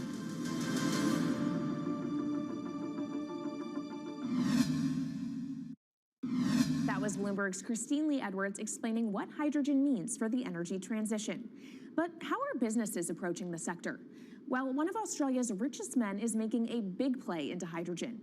Andrew Forrest, better known as Twiggy, made his fortune from iron ore, being the chairman, former CEO, and major shareholder in Fortescue Metals, one of the world's biggest miners. But after having made over $10 billion in profit from the metal in the last fiscal year, Twiggy wants to transform Fortescue into a clean energy company. He's been scouring the planet in search of investment opportunities in hydrogen and renewables. The firm plans to allocate up to 10% of its annual profits for green energy investments and is exploring projects across the globe, from Indonesia to Argentina. Francine Lacqua caught up with Twiggy Forrest. There's only one type of clean hydrogen, all the rest is dirty. Yeah. That is green. If you just say green hydrogen is clean, the rest is dirty, then you've actually nailed it. And, you know, anyone else who produces any other rubbish, any other argument, just look them there and say, why is global warming accelerating if anything you're saying is true? And then you'll know, actually, it's greenwashing. Yeah, but there's a lot of greenwashing because I keep on being told it's a transition. We can't just, make the transition at a click of a finger. So what are we doing wrong? What can we do better? I don't remember the personal computer having to transition the typewriter. I really don't remember that. I don't remember the smartphone having to transition the pocket calculator and the old landline. You know, its transition line is complete rubbish. The lie got put to it 2 days ago when JCB, a really loved British company, every right for the country to be part of JCB, and Fortescue, holding a bit of a similar reputation, fantastic track record, everyone's done super well from Fortescue, huge balance sheet, super strong. When those two companies got together and agreed a $7 to $9 billion US agreement per annum, right, then that's a real wake-up call to say, hang on, green hydrogen is obviously commercial now. You know, every other form of fossil fuel hydrogen, you know, it can compete with it on price, it can probably lose on price, but what we know, it is cooking the planet. And only green hydrogen zero methane, zero carbon in the supply chain. Don't worry about the molecules in the supply chain. But at the moment, we're not even phasing out coal, if you look at the G20 communique. So we have a long way to go to talk about only using green hydrogen. Yeah, so look, I have a call, which I'd like to make now, that the world should not fund any more coal-fired power stations, coal mining projects, ever. We should wind them down as quickly as possible because they are cooking the planet just like grey and blue hydrogen is cooking the planet. Yeah. You know, hydrogen, which is not made from renewable electricity, is releasing 10 to 16 times more carbon, let alone the methane, which is worse, than it is hydrogen. So we've just got to stop doing things which are self-harming under the guise of greenwashing. So why are leaders so slow? Even if you look at the appetite for ESG investments, they're growing exponentially, so are emissions. So where are we allocating capital? Okay, so take the recent G20. There's probably a reason why there wasn't strong action coming out of the G20 because people were not aware that major transactions between large companies were taking place now on green hydrogen, that actually this pollution-free all the way through the supply chain fuel was now being transacted at multi-billion-dollar scale. If they'd known that, I don't believe any sovereign leader or any energy minister or climate change minister could not take ultra seriously that green hydrogen is now here to stay. It's broken through. History has been made. It will never go back. Okay, what is the one thing that you would tell leaders today and business leaders? How do we transition faster than what we are now because we're at real risk of missing our targets? Oh, so that's really simple. You stop funding, you stop subsidizing, you stop using money into fossil fuels. It could be carbon sequestration, it could be fuel rebates, could be anything. Hundreds of billions of dollars getting ashed while we ash the planet on fossil fuel subsidies. Because we haven't had that renewable electricity, we haven't had that green hydrogen, it's kind of been pushed down. It's all sorts of excuses. Oh, it'll never be commercial, it'll never be supplied in the quantities we need it, you know, blah, blah, blah. Now we know, let's take action. It's practical, it's implementable, let's do it now. Okay, if we do it now, is there going to be a shock to the energy system? Is there going to be a shock actually to economically? And is it worth, you know, not talking about transition, just going from A to B? Yeah, it's a fantastic question. A to B is the solution. Let fossil fuels do what fossil fuels do. Just burn their coal, burn their oil, burn the gas. At least they're pumping up carbon and methane into the atmosphere, honestly. Well, not that honest because they don't measure methane, which is 90 times worse than carbon. But at least the carbon is being done honestly. Encourage the green hydrogen sector to come in really fast. Okay, it's there. There's renewable power all over the world. We now know how to make electrolyzers much cheaper, like 25% of the original cost. We know how to do that now. We don't have an excuse to get into it. Does it need to be cheaper than oil and fossil fuel for it to be viable worldwide? Well, right now it is. Okay, so let's just swallow that bit of financial data. Right now it is cheaper, and it's getting more cheap. It's the only fuel you know of which is declining in value. You don't have enough of it, right, to power the world. Yes, that's only because we haven't had policies to support it. If we had policies to support it 5-10 years ago, it would be everywhere. You'd see the global warming budget start to come down. Now, we've got 5 or 10 years to make a huge difference. I need policy leaders all over the world to appreciate now, okay, big business is transacting with green hydrogen in multi-billion-dollar agreements. We now know it's here and it's here to stay. Let's spread it everywhere. Coming up on the program, the hydrogen revolution. We'll speak with the CEO of Italian utility firm Snam about his new book and why he thinks green hydrogen will be competitive in just 5 years. Plus, how are airlines working to become more sustainable? We'll look at how Airbus plans to step up in the climate fight. This is Bloomberg Green.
Bloomberg's world headquarters in New York, I'm Kaylee Lines, and this is Bloomberg Green.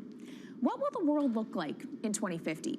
Will global temperatures have stabilized, electric vehicles be abundant, and solar and wind power homes around the world?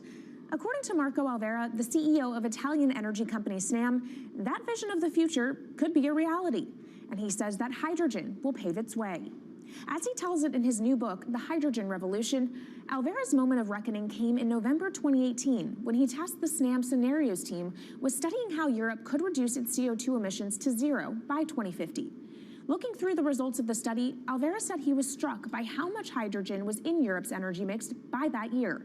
Beyond the abundance of hydrogen, the SNAM model also predicted that it would be the cheapest form of decarbonized energy for many sectors, and that it could be cheaper than today's prices for oil, coal, and nuclear power.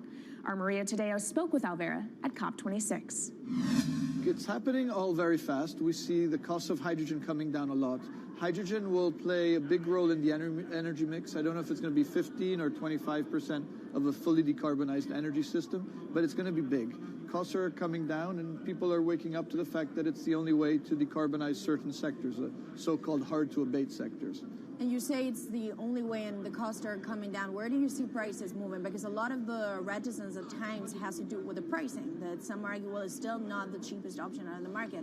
So when I was first working in hydrogen in 2004, it was costing $1,000 per megawatt hour. 2010, $600. Today, $100, and we see it going down to $50 in 5 years' time, and to going down to $25 per megawatt hour in the next 10 years or so, which is a quarter of where it is today. That's really because renewable energy, and we're talking green hydrogen here, renewable energy costs are falling, but the cost of making the electrolyzer, which is the kit that you use to convert solar or wind energy and water into hydrogen, the cost of this kit is falling a lot because it doesn't really exist on an industrial scale. So as we build up capacity, we industrialize it, we standardize it, and we squeeze costs out. That's really the cost trajectory. And for that, of course, you need demand, however, for governments and also institutions to kind of buy into this idea that it is the future and we want to invest and create infrastructure. What are they telling you? When you speak to governments, when you speak to officials, are they keen on this? They're very keen. So the Department of Energy shares our view in the States of getting to below $1 a kilo, which is $25 a megawatt hour. The European Union has a hydrogen strategy, which is very clear, and several member states have the same. Chile wants to export a lot of hydrogen. China's big on hydrogen. Australia's very big on hydrogen. Japan is blending already hydrogen. So I would say the world is now really focused on this because it's the only way to store energy for a long period of time economically is to convert it into either a liquid or a gas.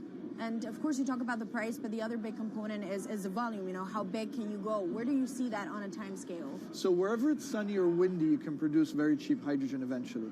And so compared to oil and gas, which are concentrated in few parts of the world, it's going to be very democratic from that point of view. So every sunny place, every desert, every ocean wind can be turned into hydrogen that we can put on ships, in pipes, and really start trading it around the world. So it's going to happen a lot faster than a lot of people think. So, and when you say a lot faster, what is that in time? As I said, $50, which is essentially oil parity within 5 years. And then, depending on how quickly we ramp it up after that, we could get to $25, which is coal parity before the end of the decade. And in big scale. In big scale, because once you get to coal parity, that's the only way we're going to get China and India to stop burning new coal. We have businesses in China and in India, and I see a lot of hydrogen development, a lot of renewable development in both countries. The India announcement was incredibly strong on 2030. Some people were upset about the 2017 net zero deadline, but when it comes to 30, he announced a big, big commitment to get to 50% renewables. Were you surprised by it? I was surprised that they would make it so explicit, and even the net zero is a big thing for them. And so I think it will happen faster than 2070 because of the falling cost of renewable and hydrogen. India's burning 80 gigawatt of oil, of diesel, to keep the lights on. So there's an immediate opportunity there, and we're very interested in working in that country. And with regards to China, perhaps the fact that we haven't really seen them active, I guess the diplomats are working on this, but we haven't really seen the leadership. It's going to be technology, it's going to be industry. I think China has committed to a net zero, which is very important. At the G20, China was clearly behind the 1.5 degrees. So I think a lot has been achieved between the G20 and COP, and I think what's really important is to see in the coming years how quick it's in our hands to make part of this happen in 5 years, or it could otherwise happen in 15, 20 years. It's about building the projects. The capital is there. We saw how many trillions of dollars are already committed. What's missing is really the projects, and that's where companies like us step in. Marco Alvera, CEO of SNAM there, speaking with our Maria Tadeo. Let's turn now to the aviation industry. It's a big contributor to global greenhouse gas emissions, and it's under pressure to change that. In October, the International Air Transport Association, a trade body representing airlines, approved a target of achieving net zero emissions by 2050. To achieve that, many airlines in the US and Europe are looking to buy sustainable aviation fuel made from renewable sources like used vegetable oil.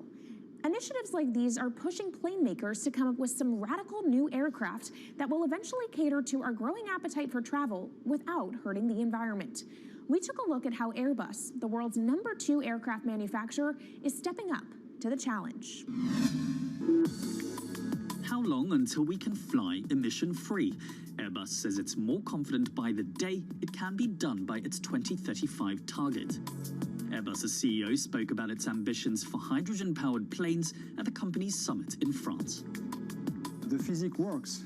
Hydrogen technologies are not new. They are used in other sectors. We use them in space on our rockets, and we don't need the laws of physics to change to be able to use hydrogen on our planes. So every day we become more confident, but we think we need to have a plane, we need to have the right fuels, the hydrogen available in the right quantity at the right place at the right time, and we need the regulations to be ready. So we really need the work and the collaboration of many people around the globe to make it happen on time.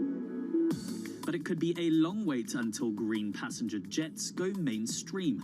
Larger aircraft with more than 150 seats are not expected to feature globally until about 2050. That means manufacturers and airlines today are under growing pressure to ramp up short-term innovations to cut their carbon. In the long term, meeting the ambitious plans for so-called green hydrogen means building a giant industry almost from scratch. To make that happen, British airline EasyJet is among those saying governments need to get involved and fast. Aviation's emissions over the last 3 decades leading up to the pandemic grew by about 80% to over 1 gigaton, and that's projected to double by 2050. According to Bloomberg NEF, about half of the airlines with the largest global market share have set net zero targets by that same date, nearly 3 decades away. Coming up, from blue sky projects to the bottom line. We'll speak with our Bloomberg NEF expert Meredith Annex and dig into their models about how hydrogen fits into the future energy mix.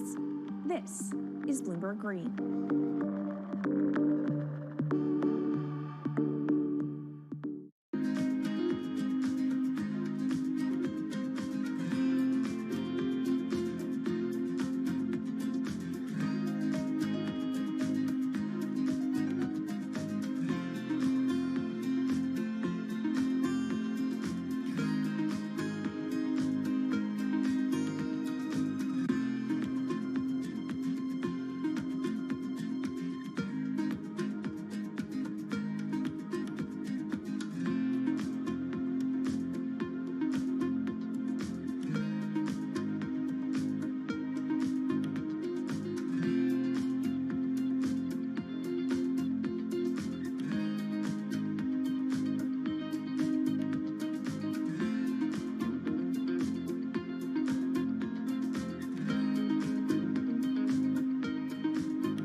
Bloomberg's World Headquarters in New York, I'm Kaylee Lyons, and this is Bloomberg Green.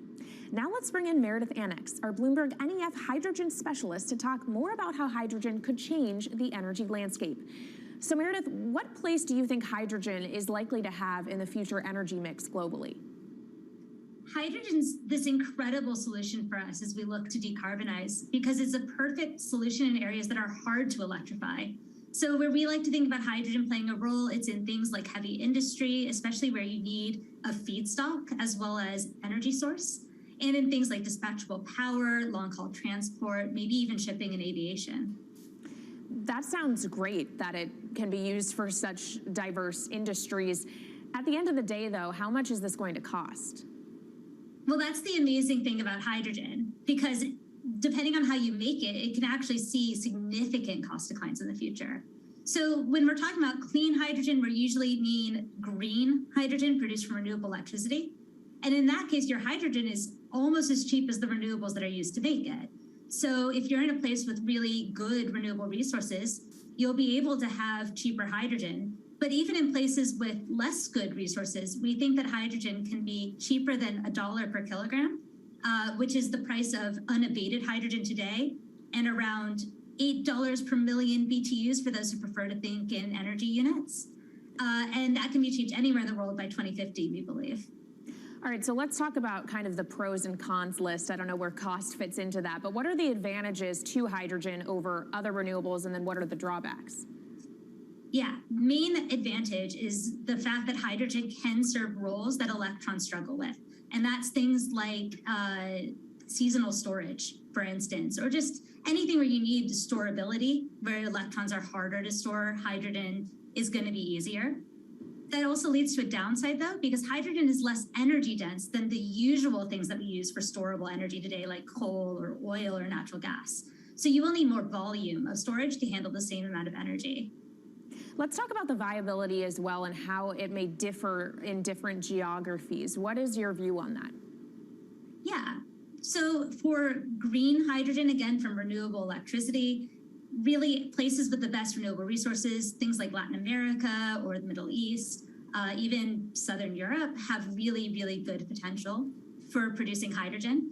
And then when you're looking at blue hydrogen, which is produced from natural gas or coal with carbon capture and storage, we do see that becoming more expensive than green hydrogen in the future, especially as renewable electricity costs come down. But that can be a viable option in places like the US Gulf Coast or Russia, where you've got good geological storage for the carbon, as well as ample natural gas that's quite cheap.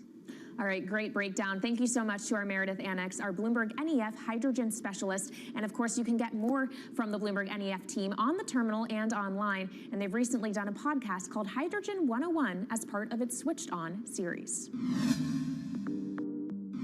So from iron ore titans pivoting to cleaner energy to talk of a hydrogen revolution, that's it from this week's edition of Bloomberg Green. We'll be back next week with a deep dive into the state of electric vehicles. And you can keep the conversation going by following us on YouTube, Instagram, and Twitter @Climate.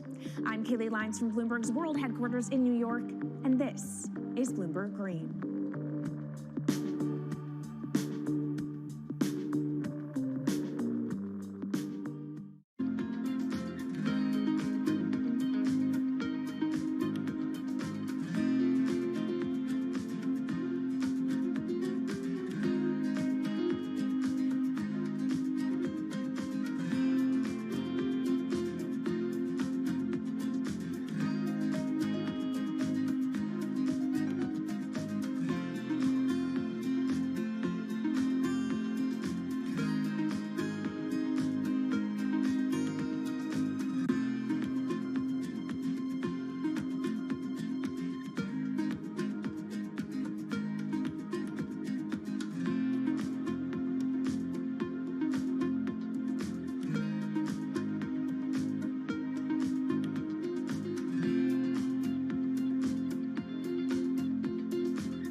The great sci-fi art of the mid-20th century teased a vision of the future with one distinct element in common: a life for humans in outer space. Whether vacationing on an exotic new planet or commuting to the moon for business, space travel seemed like it was just around the corner.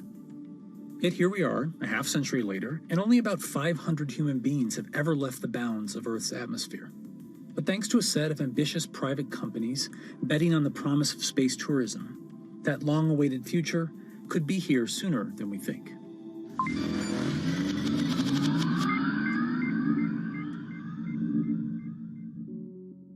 For most of the history of spaceflight, governments have been the prime force behind nearly every aspect, from planning to funding to crew selection. But as early as the 1980s, proposals for commercial space tourism began to emerge, along with innovative solutions for getting people there, such as the wild concept of sticking a 74-person passenger cabin in the cargo bay of a NASA space shuttle. Although various non-astronauts have been selected for missions over the years, true space tourism didn't happen until 2001, when an entrepreneur named Dennis Tito coughed up an estimated $20 million to hitch a ride with the Russian Federal Space Agency for a week-long vacation aboard the International Space Station. 20 years later, we're seeing a new contender in this final frontier of tourism: private companies.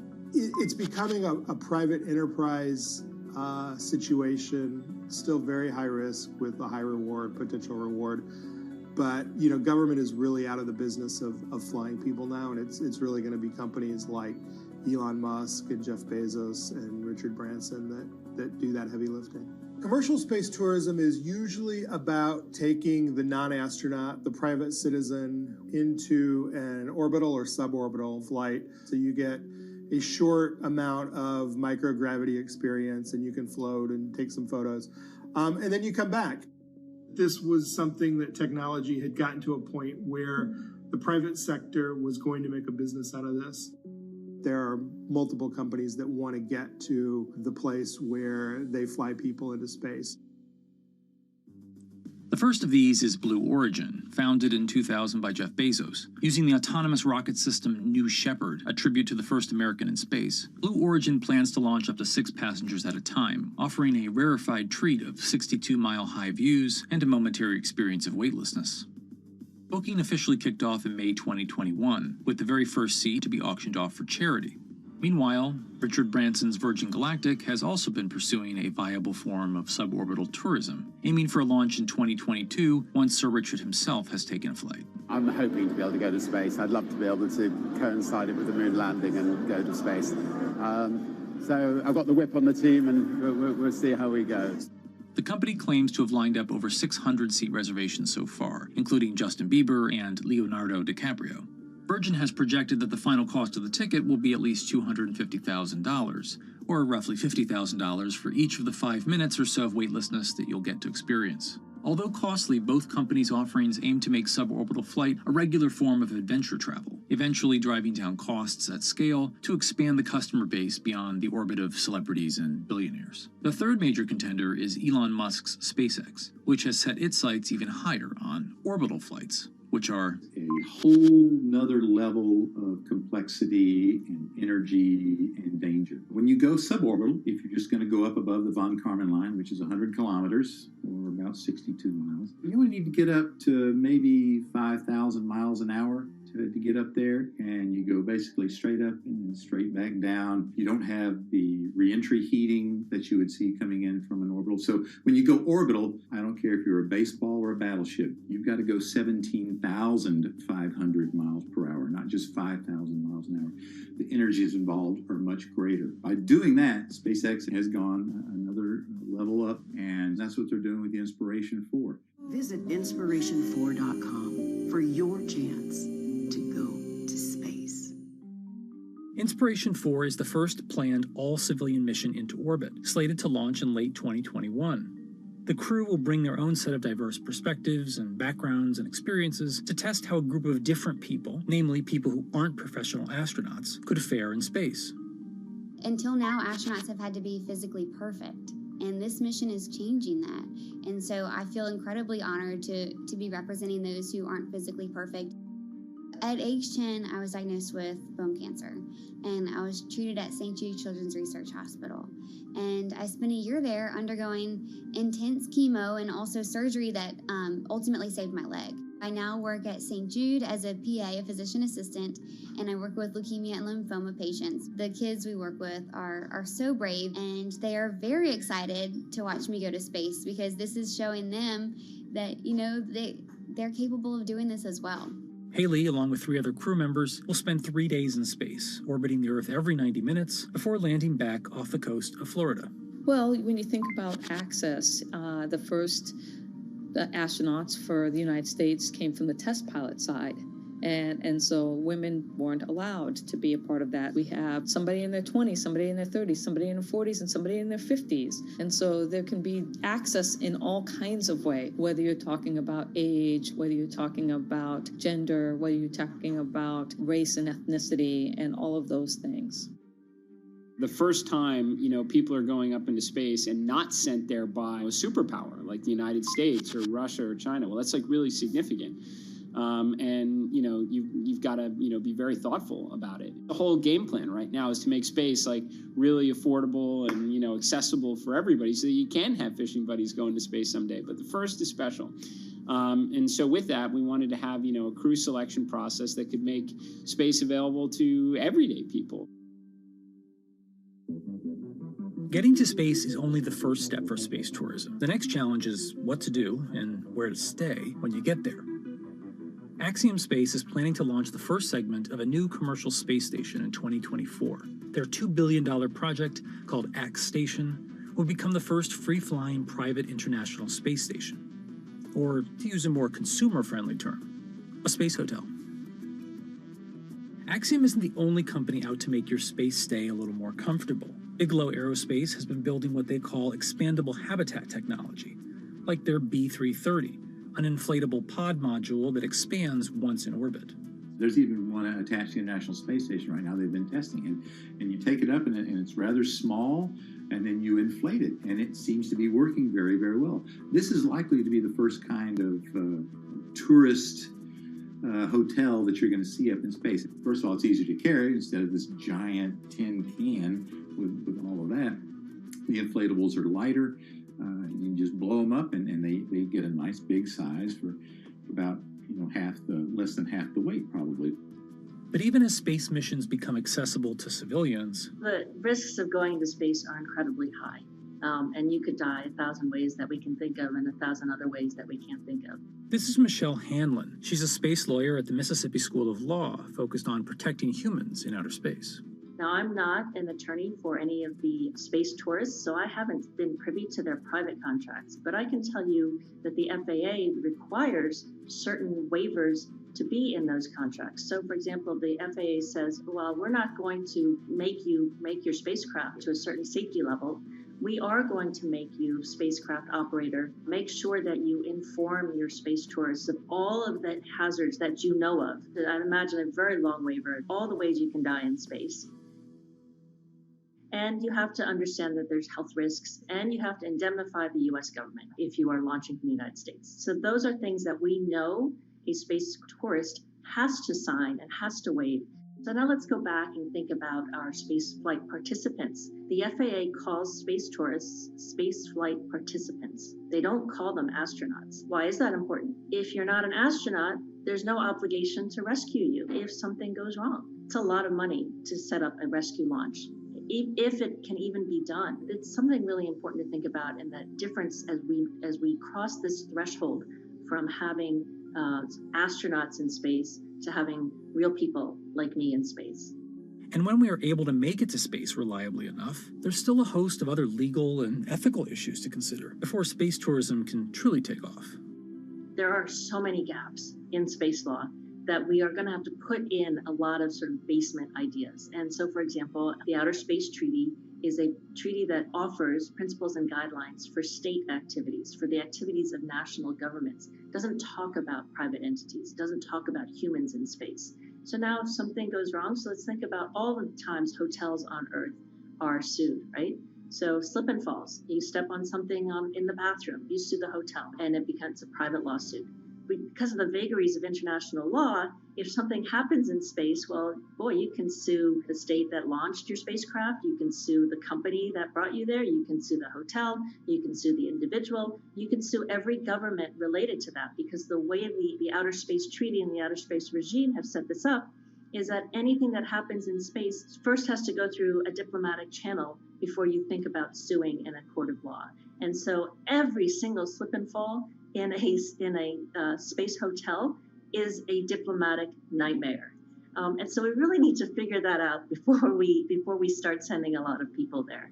You think about human rights in space. Here, we don't think about a human right to oxygen because it's kind of all around us and free. It's not in a space hotel.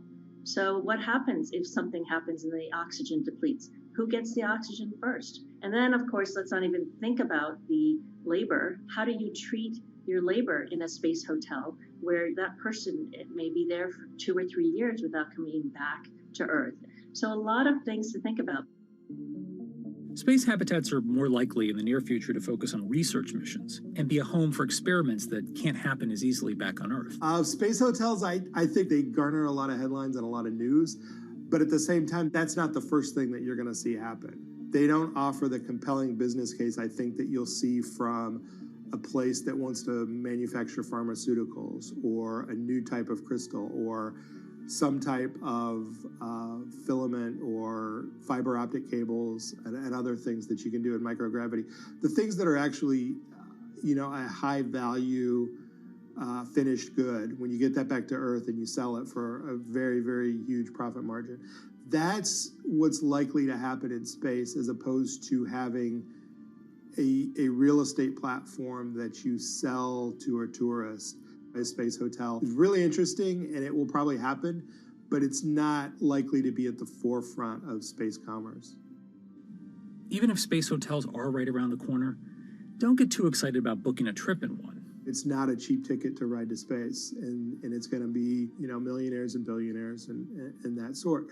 But at the same time, the point was made that in the early days of airline trips, that was also a completely unaffordable ticket for most people. Those people who flew were people of means, and over time it becomes affordable to the masses. And I think that's the goal for all the entrepreneurs in space as well, to get those costs down to a point where it's not $10 million or $5 million or $300,000 ride into suborbital space. When it becomes more like buying a first-class ticket to go to Europe from the United States. So that's the goal, and the question is, can we get to that point?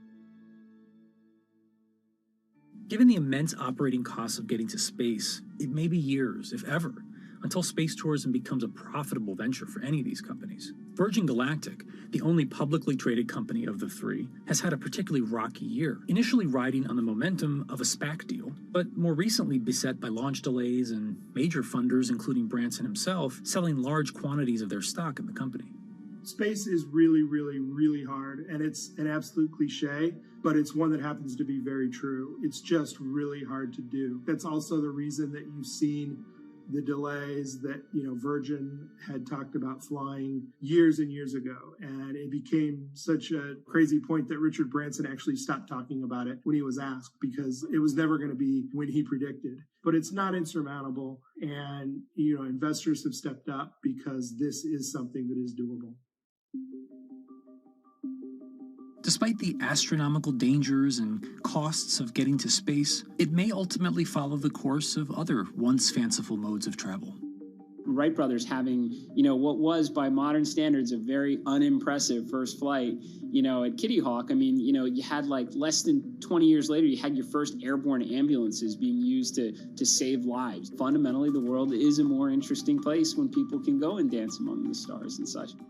The lure of space is innate. It's in our DNA. It's that exploration bug. We are an exploratory species, and we want to go out there and see what's out there. That vision that I had in 1969 of seeing normal human beings travel into space, it's finally beginning to happen. When you get a bunch of people up there and they can all see it for themselves, that'll create even yet another revolution in how we treat our planet and the way we think about it. So while 2001 came and went without quite looking like Stanley Kubrick's ultimate space fantasy, 2021 might finally be the year we're catching up.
If you visit California, you might be inclined to go to Disneyland, or jump in your convertible and take Highway 1 up the coast, or maybe make a pilgrimage to Yosemite.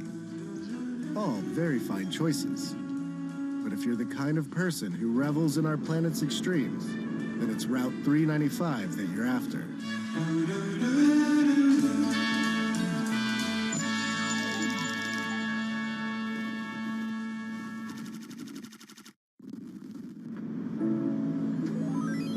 This one glorious road will carry you from Death Valley's desert floor to sky-high views of Mount Whitney.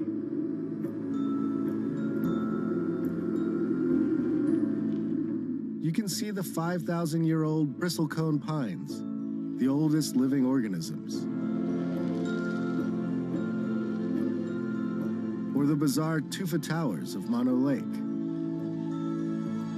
And true to California's boom and bust spirit, you can saunter around the ghost town of Bodie. What a novel experience to find an empty American city where all the businesses are shut down.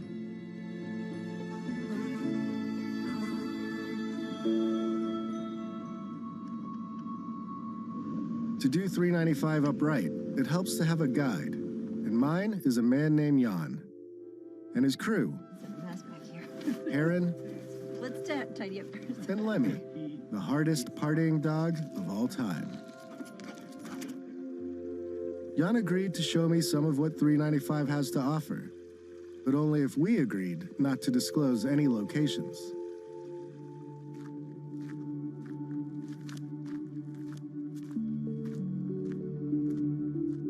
My name is Jan Swirstra. I'm an industrial designer out of LA, and I spend a lot of time camping and a lot of time in the Eastern Sierra. It's a place I love, and sometimes I'm known as 395 North because my Instagram account, and I don't like to be known as that, but I'm trying to use it to set a good example and do more with it than just social media. Where did we end up camping? We got here late last night. I wasn't even sure where we are. This is BLM land, right on the outskirts of National Forest, and it's one of my favorite places in the world. Basically, everything outdoors wrapped into one. Yeah. Good thing about California, man. Oh, man. We have so much national forest and public land that you can literally just cruise out and find a place to camp. It's ours. What I wish was mine is Jan's sweet truck. It's a 2019 Ford Ranger.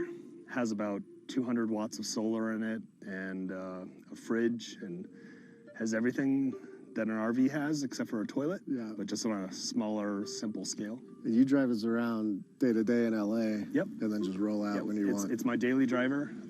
Handles great. And then when I'm done with work, I can just bail and go camping. So the camper basically has only what I need. Think of it as backpacking with a car. Yeah. The fridge has a couple compartments. This is just a kitchen box, stove, utensils, and a bunch of stuff. This one has just dry food. Then when you get inside, there's a bed. The bed flips up, so you've got tons of room in here. This awning is phenomenal. If you want to pull that over.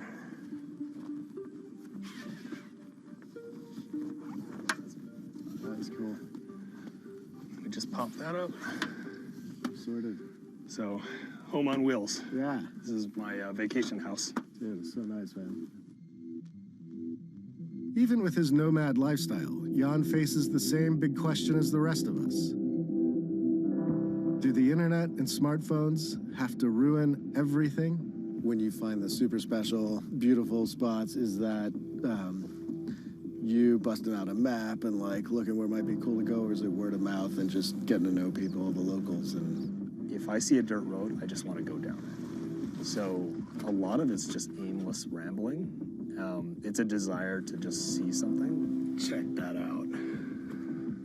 For some reason, it's more fulfilling than getting a recommendation from somebody. Or there's tons of apps and websites now, road trip apps, camping apps.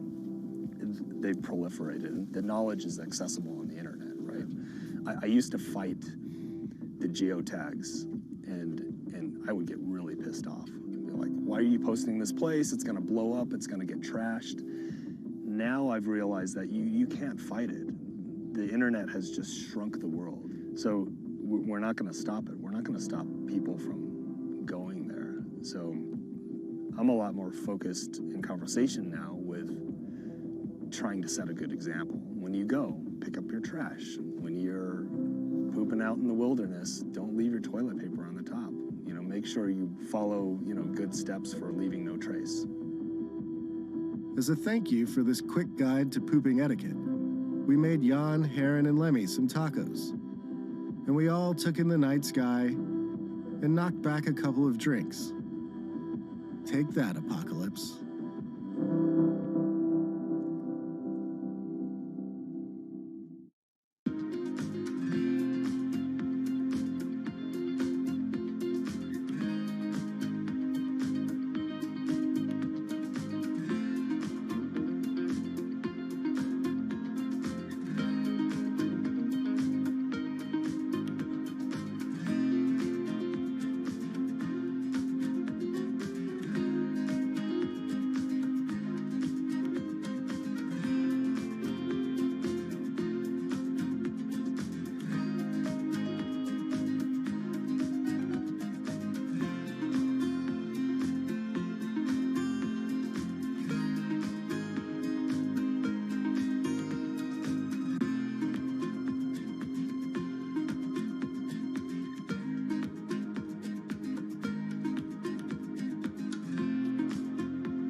The thing about good times and serenity in 2020 is that they're fleeting at best.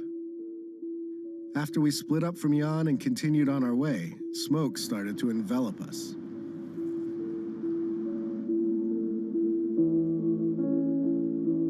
The plus side was that our RV no longer smelled like feet. The downside was breathing. My man David here suggested that we try and outflank the smoke by cutting through Yosemite.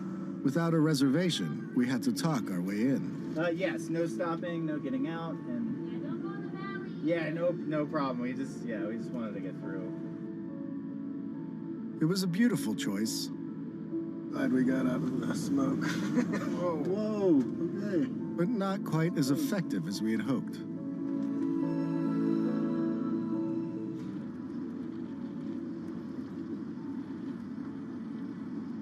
Fast forward 4 hours or so, and we had managed to trade the smoky majesty of Yosemite for the smoky, Look at it. strip malls of the Central Valley. We have made it sort of out of the smoke all the way across Yosemite National Park and here to the gorgeous Central Valley of California. We're off to see a kind of surprising tech startup that is making some pretty strange machines to serve all the growers out in this region.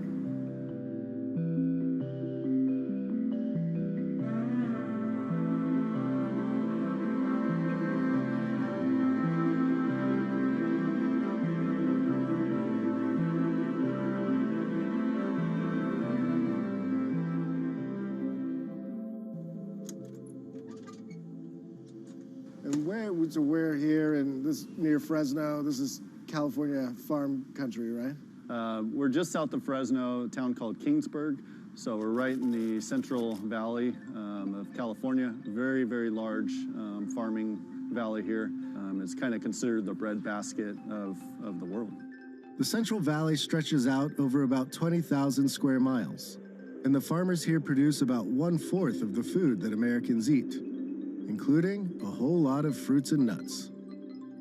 Tell me a little bit of the background of Gus. I know some of this is like a family business. The roots of this go back a ways. Tell me kind of like how we got to what's essentially like a startup, I guess. Yeah, definitely. So the founder of our company is Dave Crinklaw, and he started the business back in 1982. He started with is basically with his dad was commercial spraying of trees and vineyards. Got to the point where our biggest challenge was labor, just the shortage of it, really.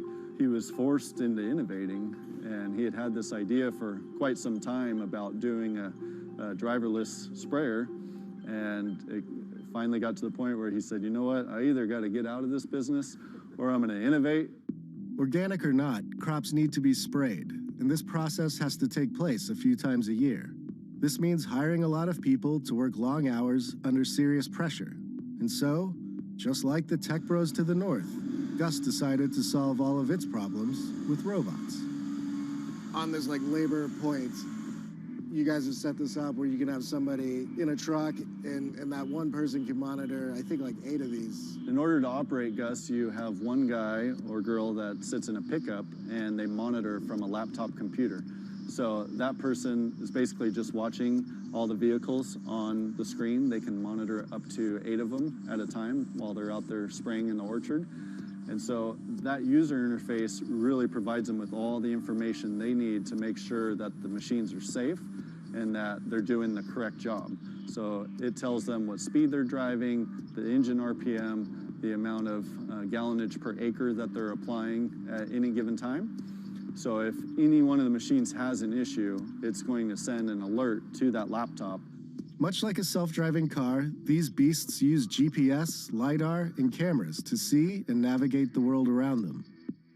They also rely on pre-built maps of the orchards for extra guidance. Gus builds the machines right here, and then takes them out for robot training on this orchard next door.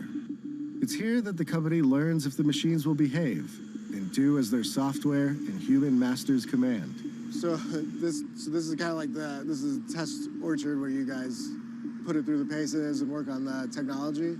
Yeah, so this is our test orchard right here. It's right by our building, as you can see in the background. So every new machine, as it comes off the assembly line, it's put through a commissioning test right here. We test all the sensors on the machine, autonomous computer, all the safety systems, make sure it's doing what it's doing prior to when it's delivered to a customer. So what's it doing now? So right now he's doing a test spray. So he's just turning the water on to make sure that the system comes up to pressure, spraying water out of the nozzles just to make sure it's all functioning properly. Okay. It's got like a crazy turbine at the back, or? Yeah, so it's basically just a big fan. Okay. And that fan's driven off of the Cummins diesel motor, and it just basically creates a big airflow. Gus is already selling these vehicles to brave modern farmers. and people the world over have taken notice of its machines. And have you just sold them in the Central Valley or like throughout the U.S. or even overseas, or where are they going? Yeah, so right now the majority of our machines are here in California in the Central Valley. However, we do have machines and customers in Florida, in the citrus industry over there, as well as Australia. And I think you started selling them in like December of 2019. Yeah, so we started taking orders early last year for the sprayers, and the first deliveries we made were in December of 2019. Okay, so. And how much do they cost each? So our retail price on these machines is $285,000. So it's not a small investment, but I'm sure the regular sprayers aren't cheap Yeah, either. I mean, we're honestly not too far away from conventional equipment on our price, and the main thing is that the return on investment is very, very quick due to all the labor savings and the increased efficiency. I mean, these machines, they just thrive. But basically what we're doing, besides this machine, this is our first machine. We call it Orchard Gus, mainly designed for your nut trees, as well as citrus and fruit. In the future, we're working on a few other projects. We're going to do more machines. One of them is actually a vineyard sprayer. So vineyards are much tighter spacing, so the machine has to be physically smaller. And then we've got our eyes on doing a lot of other innovating.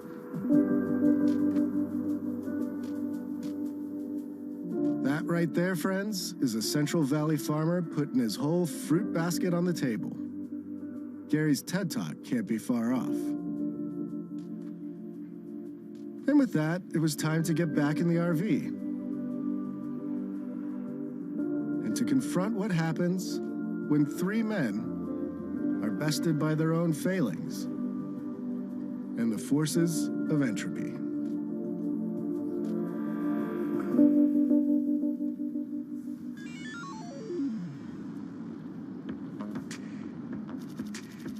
Next on Hello World, we cruise into the Mojave Desert in search of a lunar lander.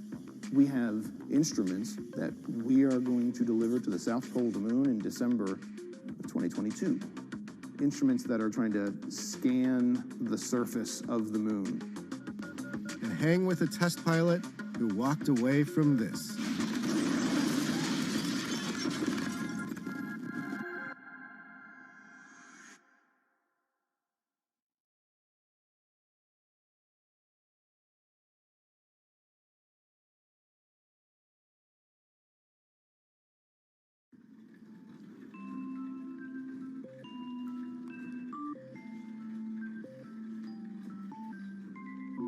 Meet Betty.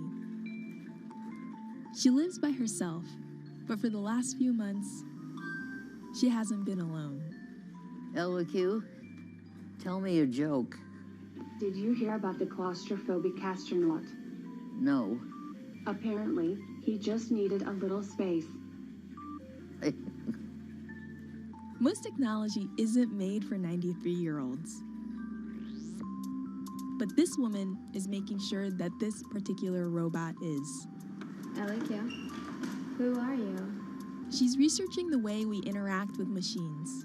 And if she has her way, robots will soon be a trusty companion for all of us. My name is LQ. How can I help you? As technology replaces old jobs, it's also creating new ones. I'm Aki Ito, and I'm here to show you the jobs of the future.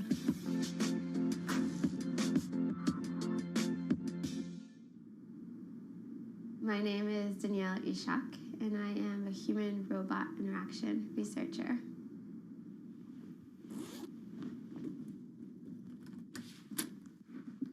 It's really hard to intuitively design a robot meant for a consumer audience.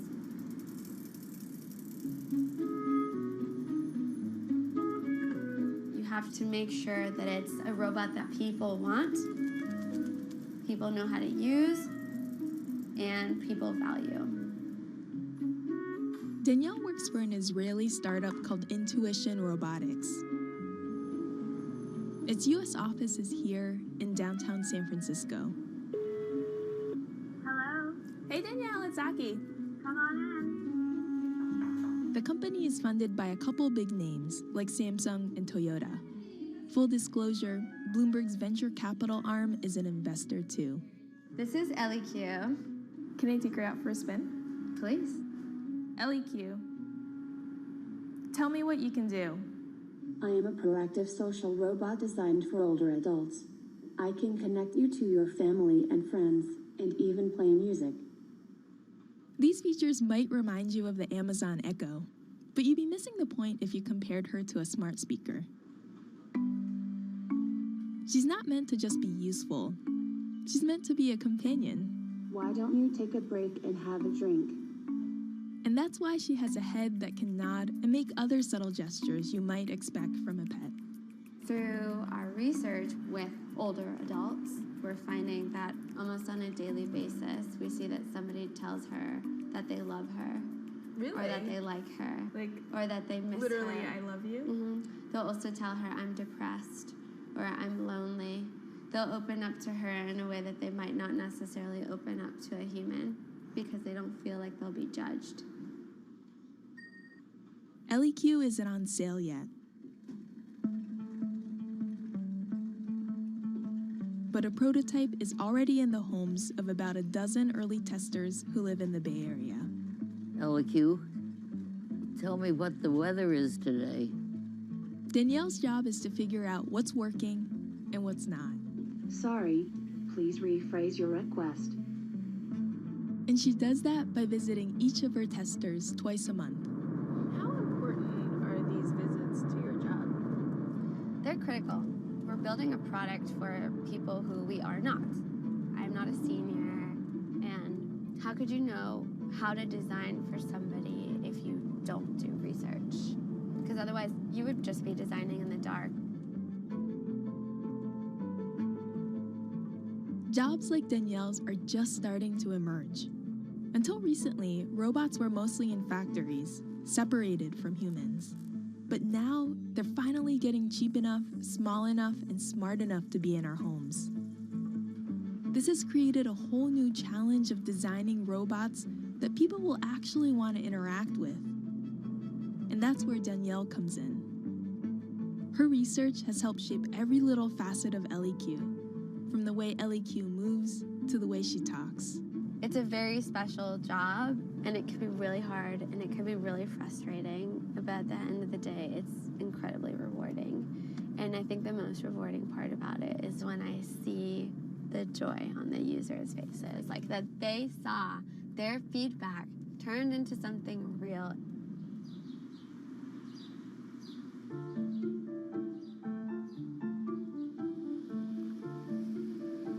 Today, we've driven east of San Francisco to go see one of Danielle's research participants.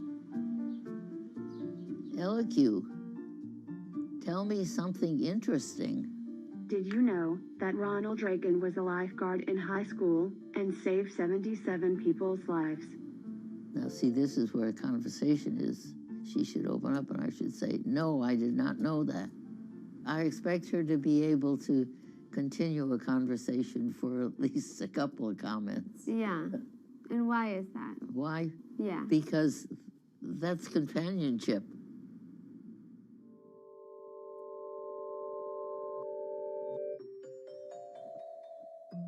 When Betty was around Danielle's age, she was working with some of history's very first computers. When I was finishing up my master's degree, I was working at Harvard in the computer lab when they were building Mark IV.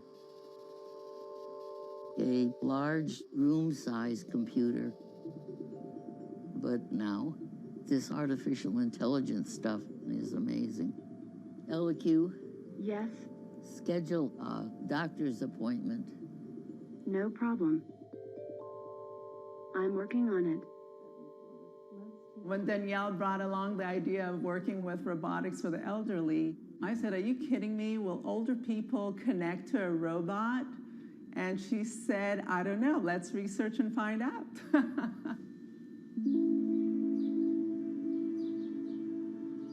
Danielle grew up here in this suburb of Atlanta. Her parents spent much of their childhoods in Israel and met in the US. We as immigrants, we understood that we might need to work a little harder. In fact, I feel that rather than taken away from Danielle, it gave her so much more, because she understood the fact that you need to run after your dreams and work really hard no matter what the challenges are. School didn't come easily for Danielle. I have dyslexia, and that very much affected my self-esteem academically. The principal of the school did not recommend her to take advanced classes. She fought for it, and she got into it, and she did very well with them too.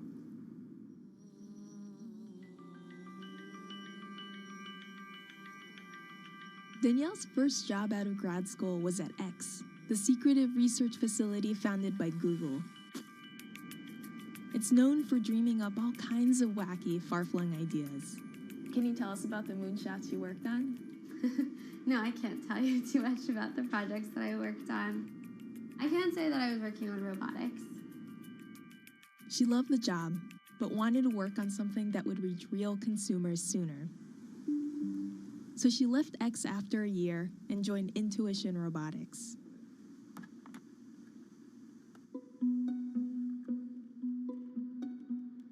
She's been working in the field for 4 years now, and it took her a while to find her footing in a male-dominated industry.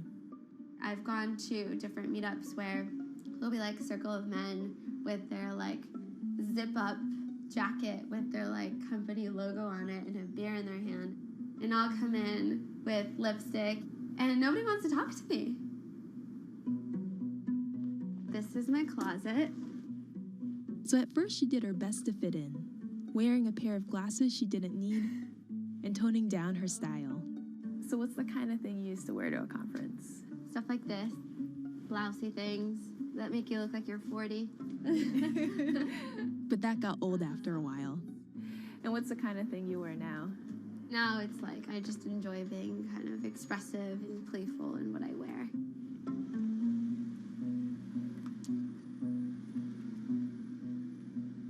Before we wrap up for the day, Danielle has one more LEQ tester to visit.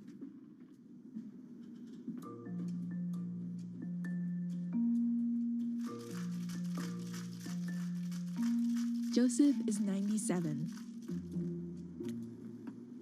And he's had the robot in his home for 8 months.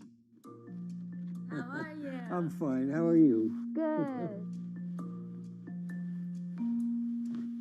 How has Miss LEQ been? She always tells me to take a drink of water at least 4 times a day. So, we added a whole bunch of new facts to LEQ. Did you know that a cup of chopped red bell pepper contains more vitamin C than an orange? Okay. What did you think of that? Certainly the print was, I could see that quite clearly. What about this? Well, I can see that. LEQ, play music. No problem. It will begin shortly.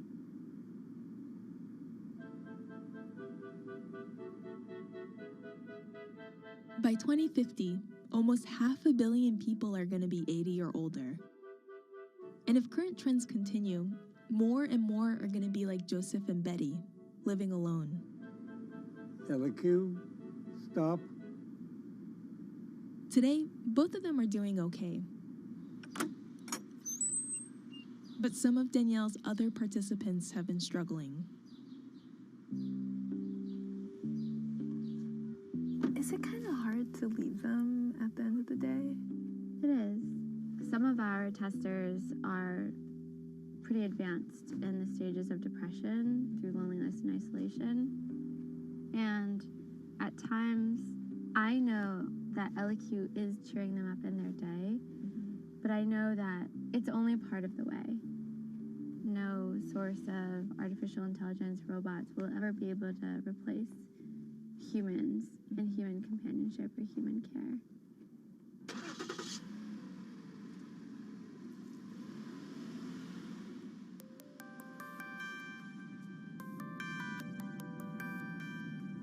The key to Danielle's work is to embrace that very limitation of machines.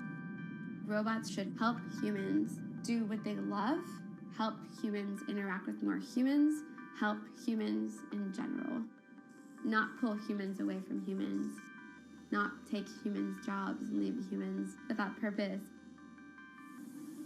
Whether it's in our workplaces or in our homes, robots are soon going to be everywhere. And it's up to Danielle to make sure this robot-filled future leaves us just a little better off. So don't be afraid. And if you are afraid, come and join us, because I promise it's a friendly place.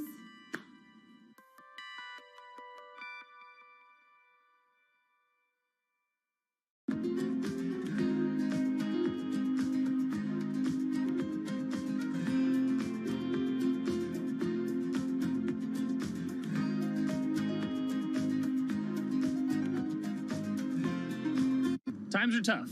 Jobs are scarce. It's risky to be outside and around others. Seems like there's very few ways to make extra money during a pandemic. So I guess I'll just hunker down and binge social media until this all blows over. Wait, don't these people make money? How do these people make money?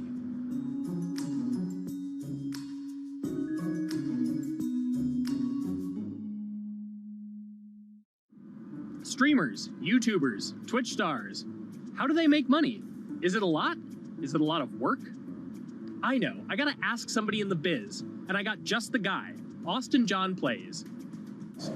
This is your full-time job now, right? As of November of last year, yes. This was always just kind of like a side thing. Like, any money that I made from doing my videos and whatever else, I never touched that because I didn't really think of that as being like real money. And then it started coming in more and more. And then it was like I hit my first day that I broke $1,000 and I was like, this is actually going to be money. How did the YouTube channel come to be? When the game Pokemon Sun and Moon came out for the 3DS, there was like things that I learned about the game, and then I wanted to just share that information with people. And at the time, I didn't have any way to capture a screen or anything, so I found like generic footage and I kind of put it all together with so much editing. And that video got 6 views.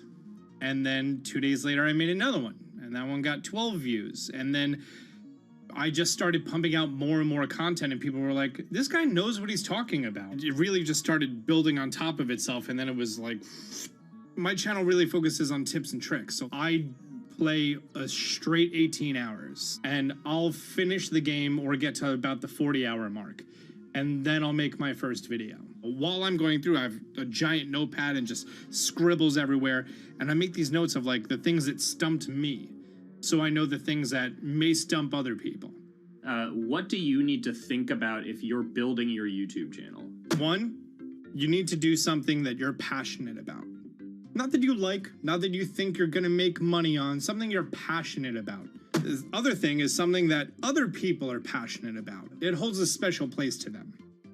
And third is, it needs to be something that people are gonna seek out information on. In order to enter into the marketplace, you either need to be better than everyone else, you either need to be faster than everyone else, or you need to be more accessible than everyone else. And you can't be more accessible because it's already on the platform. Granted, if you understand how the algorithm works, which is very similar to Google Analytics, then yeah, you can have a little bit of a head start. But if you're not doing it faster, and if you're not doing it better than everyone else, then why should anyone watch your channel? So my income as a YouTuber kind of breaks down to 3 different ways. 1, which is the bulk of it, which is ad revenue. Whenever you go and you watch a video and then there's an ad and then you wait 5 seconds and you hit the bottom right corner and then you go on to the next video, or a non-skippable ad, or the video starts immediately, you get the little banner ad at the bottom, or if you scroll down from the video, the first thing that shows there is an ad. Those are the 4 different types of ads that can appear on every single YouTube video. And all of them pay a certain amount. It varies on lots of things, like the country of the person who posts it, the country of the person who watches it, the time of year, where you are in the quarter, if there's anything going on with a reduction in ad revenue. Like, great example, COVID-19, companies weren't spending as much on advertising. So because of that, CPM went down. CPM stands for click per thousand. I'm using the Roman numeral for 1,000. And that means that for every 1,000 views, you get a certain amount of money. Now, on low ads, when I first started off, my CPM was 30 cents. So every 1,000 views, I made 30 cents. But then once I signed with an MCN and I started making more quality content and more engaging content, some of my better videos and certain times of the year, I can see CPMs as high as $12 to $14. And there's a big fluctuation between, you know, if I post a video when there's no ads being spent like January and February, that's the reason a lot of your favorite YouTubers and also TV shows don't post new videos in that time of year because ad rates are down. Why are they going to make content then? Instead, you're recording and you're bulking up for when ad revenue is higher. The second way that a YouTuber makes income is support, crowdfunding, things like that. When I first started off, Patreon was really the only option, but then they started rolling out supporters and members for YouTube channels. So whenever I have a live stream, you can click a button and then you can become a member, and then you get special icons next to your name. I believe they're called badges. Or on any video, you can hit the join button, and that helps support the channel. And then the third aspect of that would be merch. And for me, my merch has been somewhat basic. In fact, I'm wearing one of my t-shirts from last year right now.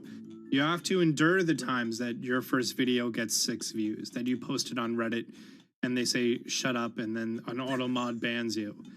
You have to go through that, because until you go through that and you discover why you're doing it, you're not doing it for other people, you're doing it for yourself. If you're not loving what you do, then it's not worth it.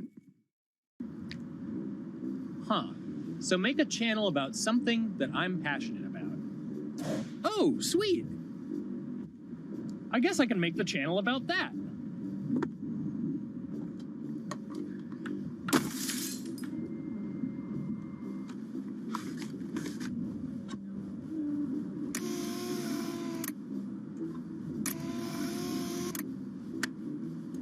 Now, how do I grow an audience? How do I get popular? It's all about diversification, right? You have to have a massive Twitter following. You have to have a massive Instagram following. You have to have a massive YouTube following. Of course, you have to be on Twitch, which is the key platform. But basically, any way you can get in front of your audience, you can engage with your audience, is going to drive those clicks, which ultimately drives the advertiser revenue that you get back from all of these platforms. It's me and Dan playing video games and talking in a funny manner over them. They're not just people who are good at games, they're actually people who are good at online engagement, online entertainment, first and foremost. You have the right to remain stylish. Anything you wear can and will be used against you in the court of fashion. The streamer is either very, very talented at the game. The best player in the game is generally going to draw a crowd because people like watching people who are very good. On the other hand, they're either very, very good or funny, charismatic, whatever it is on that side. Oh, no. You know, it becomes more of a show where they talk about other things outside of the gaming world, and gaming becomes really just a backdrop and an excuse to engage with that audience. There were those weird, like, Ronald McDonald, like, straight to VHS movies. You remember those? I'm personable, I'm chatty. I would kind of, you know, when boring things were happening in the game, I would ramble on about, you know, movies I'd watched or books I'd read and, you know, or conversations I'd had and stuff like that. And so I think being personable was a big part of that. It's not just getting on and playing games. It's getting on and being an entertainer. You are putting on a show. All right, now let me go ahead and grab the samurai sword that every gym has. Okay, he's dead. To have a larger audience and to have that audience, I think, stay with you, you have to bring something extra. You know, you have to find your niche. You have to find what works and what connects with the audience, and what you have to bring something extra. You know, you have to find your niche. You have to find what works and what connects with the audience, and what makes them laugh and what makes them keep coming back. You gotta make it a little more exciting, all right? Throw in a hanging bishop. Have everybody in suspense for a moment. think the real most important thing is to just get used to being on camera. Like in any sort of performance thing, is get used to talking on camera. You know, my first few videos were terrible, but because I sat down and did it for 6 to 8 hours a day, I just got used to talking and I got over that uncomfortable hump. If you go into Twitch purely with the expectation that you're going to make money, make a job out of it, have all this growth, and it's going to be great, you're probably going to burn out prior to getting to that point, because there's very little payoff for a long time, right? Like multiple years generally before you really start to see a payoff. And so, you know, those first few times you're streaming, nobody is there. One person shows up every 30 minutes, says hi maybe, and leaves, right? Like, it's very discouraging, I think, for a lot of people. And so you have to be there just loving it. You have to love talking to yourself when nobody is around. You have to love just the game that you're playing, all of that stuff, because it takes a while. And I think a majority of people burn out prior to getting to the like profitable point of it. And there you have it. My very own YouTube, Twitch, Discord, and streaming channels all ready to go live. It's a veritable social media ecosystem just on the verge of thriving. So, don't forget to smash like and subscribe, and visit my Patreon for perks. Also, go to my merch page. And one last thing, stay cool, my friends.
This is Bloomberg Business Week.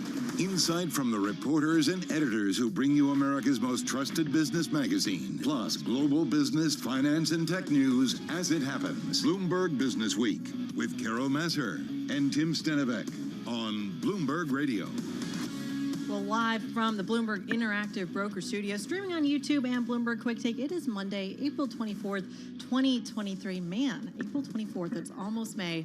Time definitely flies. I'm Kriti Gupta in for Carol Masser. She's out on a well-deserved day off. Our co-host Tim Stenevec is on leave, but don't worry. We've got Bloomberg Quick Take correspondent Madison Mills here in studio. Maddie, what a weird day, I gotta say, in the markets. Right? I mean, you're my expert here, Kriti, so if you can't make sense of it, that makes me feel better about it, because I don't understand. The low volume continues, right? We're still tight trade. Yeah. What's going on? I mean, look, this week is going to be crazy. We've got a ton of economic data, a ton of earnings. Today, you mentioned Coca-Cola just minutes ago. Tomorrow, we get McDonald's, PepsiCo, and then the big tech names as well, Microsoft, Google, Meta, all this week.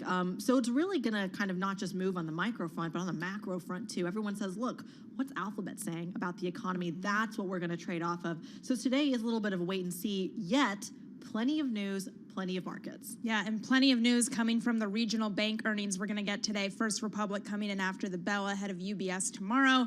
But that's going to be the big elephant in the room, right, Kriti, when it comes to this credit narrative. Yeah, heavily watched. We're talking about deposit flows. We're talking about potential M&A action, even buybacks. I mean, there's a lot of different directions we can go. We're going to have an all-star lineup to break it down for us. And, of course, we already talked about earnings. We talked about Coca-Cola. But that revenue growth beating estimates, we're going to dive into it a little bit more, because I don't know if you're a Pepsi gal or a Coca-Cola gal. I'm a Coca-Cola gal, but... You are? I am. Isn't that... Well, that makes... I mean, you're from Texas. I am, but usually that's associated with Dr. Pepper, so...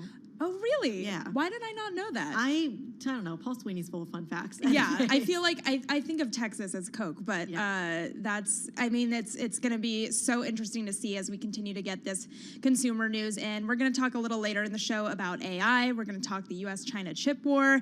And of course, we're going to talk climate technology as well. So a big show to come, Creedy. Yeah, a lot to digest. Earnings after the bell and throughout this week. The countdown to the close starts right now.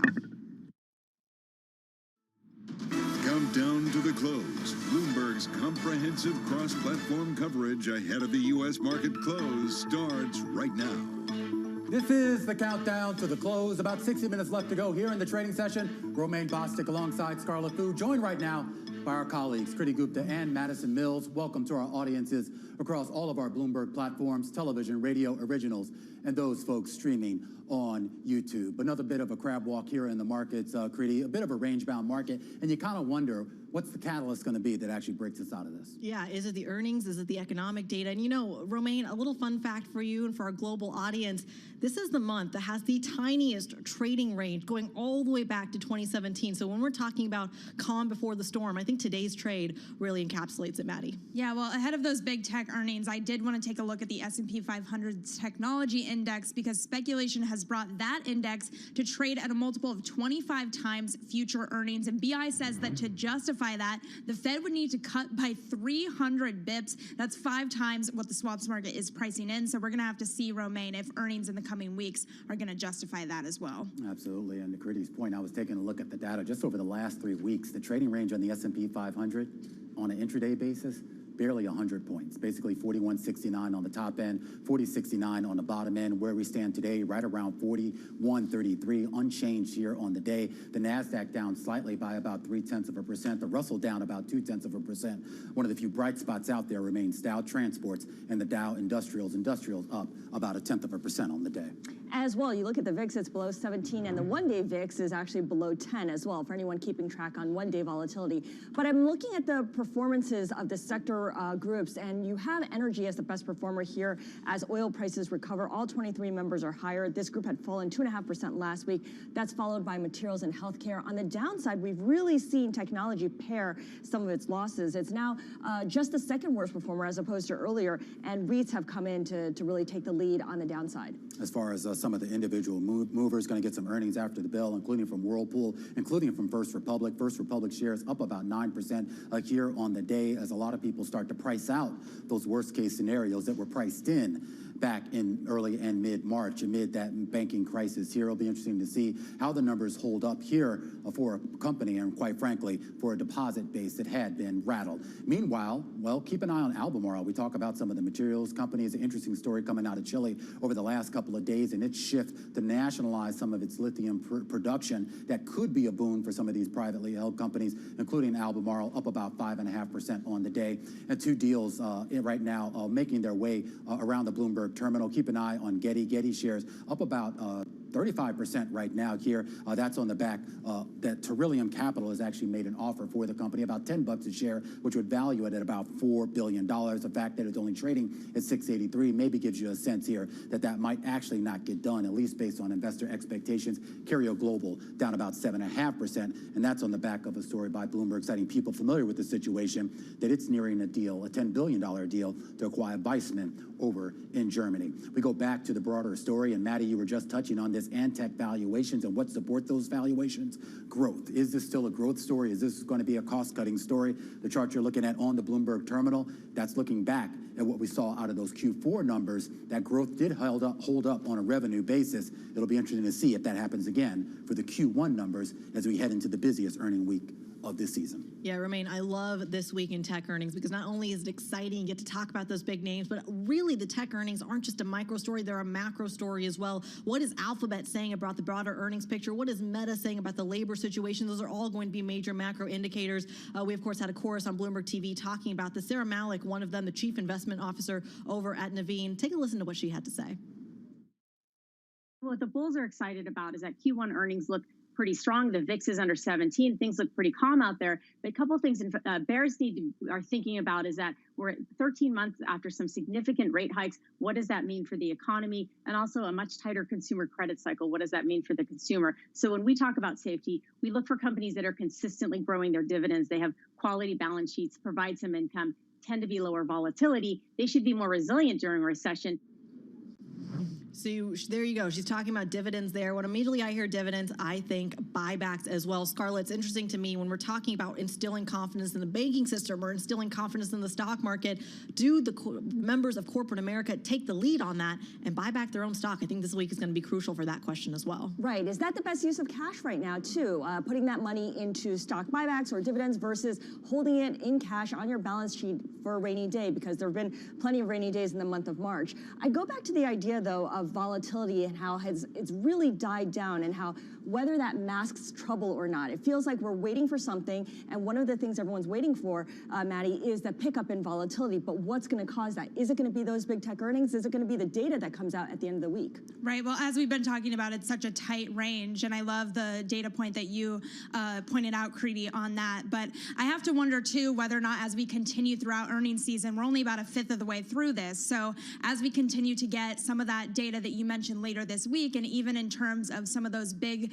consumer brands, I'm talking Target, Walmart, when we see more of that consumer data, will it tell a different story than what we're currently hearing when it comes to the health of the American consumer? And more importantly, I mean, what do you think the market reactions is going to be here? I mean, we talk about some of the tepid moves that we've seen, both in terms of beats and misses. I mean, the fact is that a lot of people really did try to front run this earnings season, both to the upside and the downside. So if you don't get real outliers in some of those numbers here, it doesn't necessarily give investors a big reason to shift those positions at all. Yeah, and it's interesting as we talk then about what the actual hedges are. I think the most interesting stories come from the smart money, Scarlett. The idea that in the last couple of weeks and arguably last month or so, smart money, the hedge funds essentially, they're going long dollar and they're hedging against the treasury market. And that to me is an interesting trade when you talk about the ripple effects into the stock market. What happened to Carol? Is she not just, she just takes off Mondays? You know what? She called me Sunday night and she was like, you know what? I'm not coming into work tomorrow. You have her number because she won't give me her number. I mean, there's a reason for that. It's an honor and a privilege. Well, I don't know why. It's an honor and a privilege to text with Carol Master, I gotta say.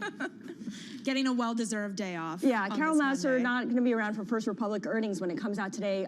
It's an unusual earnings release for the bank, given that usually it reports 10 days earlier than this in the thick of bank earnings season, and also it usually reports in the morning. But it's got a lot to go through, of course, and really explain to investors this time around. Yeah, less than about an hour until we get those First Republic numbers. Certainly something to keep an eye on. That does it for now. We're going to be back together again live on TV, radio, and YouTube at 4 p.m. for our Beyond the Bell coverage when we take you through today's market close. And a reminder that Bloomberg Business Week is now on Bloomberg Originals as well.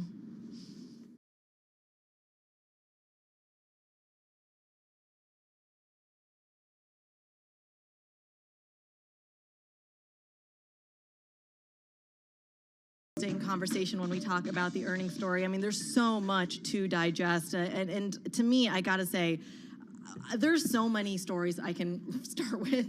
Yeah. Your take on, I got to say, what the biggest one of today was. I mean, First Republic, no? I mean, Coca-Cola, too? Yeah, Coca-Cola, of course. But it's really interesting to just continue to see what's happening with Coca-Cola, right? Because they were doing so well earlier in the day. Then what happened? Yeah, I mean, sometimes I wonder when you look at these stock stories, it completely turns into a market turnaround, and it's following the macro moves. Because when you actually look at the stock market, it is completely paired all of those losses, and I think that's pretty significant. Again, when we go into such a crucial earnings season. Yeah, especially as we get, as I was saying, the big earnings coming out, as you mentioned a little bit, under an hour here. We're going to get First Republic earnings, and that's going to really put a spotlight on deposit flows, funding cost expectations. We're seeing that shares are rallying ahead of earnings. So here to discuss that, we've got a great guest, Anton Schutz. He's President and Chief Investment Officer of Menden Capital Advisors, and he joins us on Zoom from Florida. Thank you so much for making time to chat with us on all things First Republic ahead of these earnings. I know that you invest in both big and small banks. You've got a really great broader outlook for the entire industry. How would you categorize the health of regional banks specifically, though, right now? The health is actually very strong. The stocks don't tell you that. but really, even the statistics that we all get about deposit flows are kind of misleading in terms of where they've gone and how they've gone. All of us have expected deposits to shrink in the industry. It's really simple. I mean, 2020 comes around, you know, the U.S. government prints a ton of money, sends it out to corporations, individuals, they put it in the bank. And they've been whittling it down over the last, you know, year plus, and that's fully expected. The run on the banks, not expected. And it was very specific to a few institutions, and that money scattered, right? That money left, you know, some of it left First Republic, clearly left Silicon Valley, you know, definitely Signature as well. So that money, you know, dispersed, went to some of the bigger institutions, spread around the industry.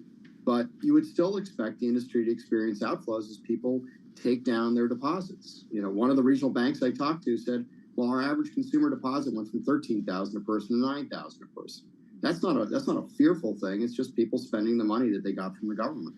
So Anton, of course, deposits in focus after the belt today with First Republic. But look, something that's really sticking with me is what Jamie Dimon said of JP Morgan last week, I believe. And he kind of said, look, by the end of the year, a lot of these deposit flows are going to shake out. They're going to normalize. For a company like First Republic that's really dealing with a confidence issue, what do we take away from that? Well, I mean, at the end of the day, the confidence issue was certainly helped by, you know, the largest banks putting $30 billion deposits in. Certainly, I would think the regulators and the large banks, nobody wants to see First Republic fail. I'm a customer, right? I love them. They're great service. But at the end of the day, deposits matter, and the deposits matter versus how you've built your asset book, right? What do you have in your asset book? Do you have a lot of bonds? Well, that, you know, kind of undid Silicon Valley. People looked at the mismatch and ran. And in this case, they had a lot of fixed rate, long-term mortgages. And when you match that against higher short-term interest rates, that's a tough match. And when you undermine confidence, then those deposits ran. A lot of that venture capital money ran really fast. And that's, you know, what companies had in common were, you know, clearly Silicon Valley had the largest concentration. First Republic would have been next in terms of dollar amounts, in terms of, you know, the regionals. And then PacWest and Western Alliance. Western Alliance released earnings last week. I mean, you know, that was quite a pleasant surprise to people who owned it. Still down a lot, but up substantially from its lows. Yeah, so do you anticipate getting another upside surprise heading into the close today with First Republic?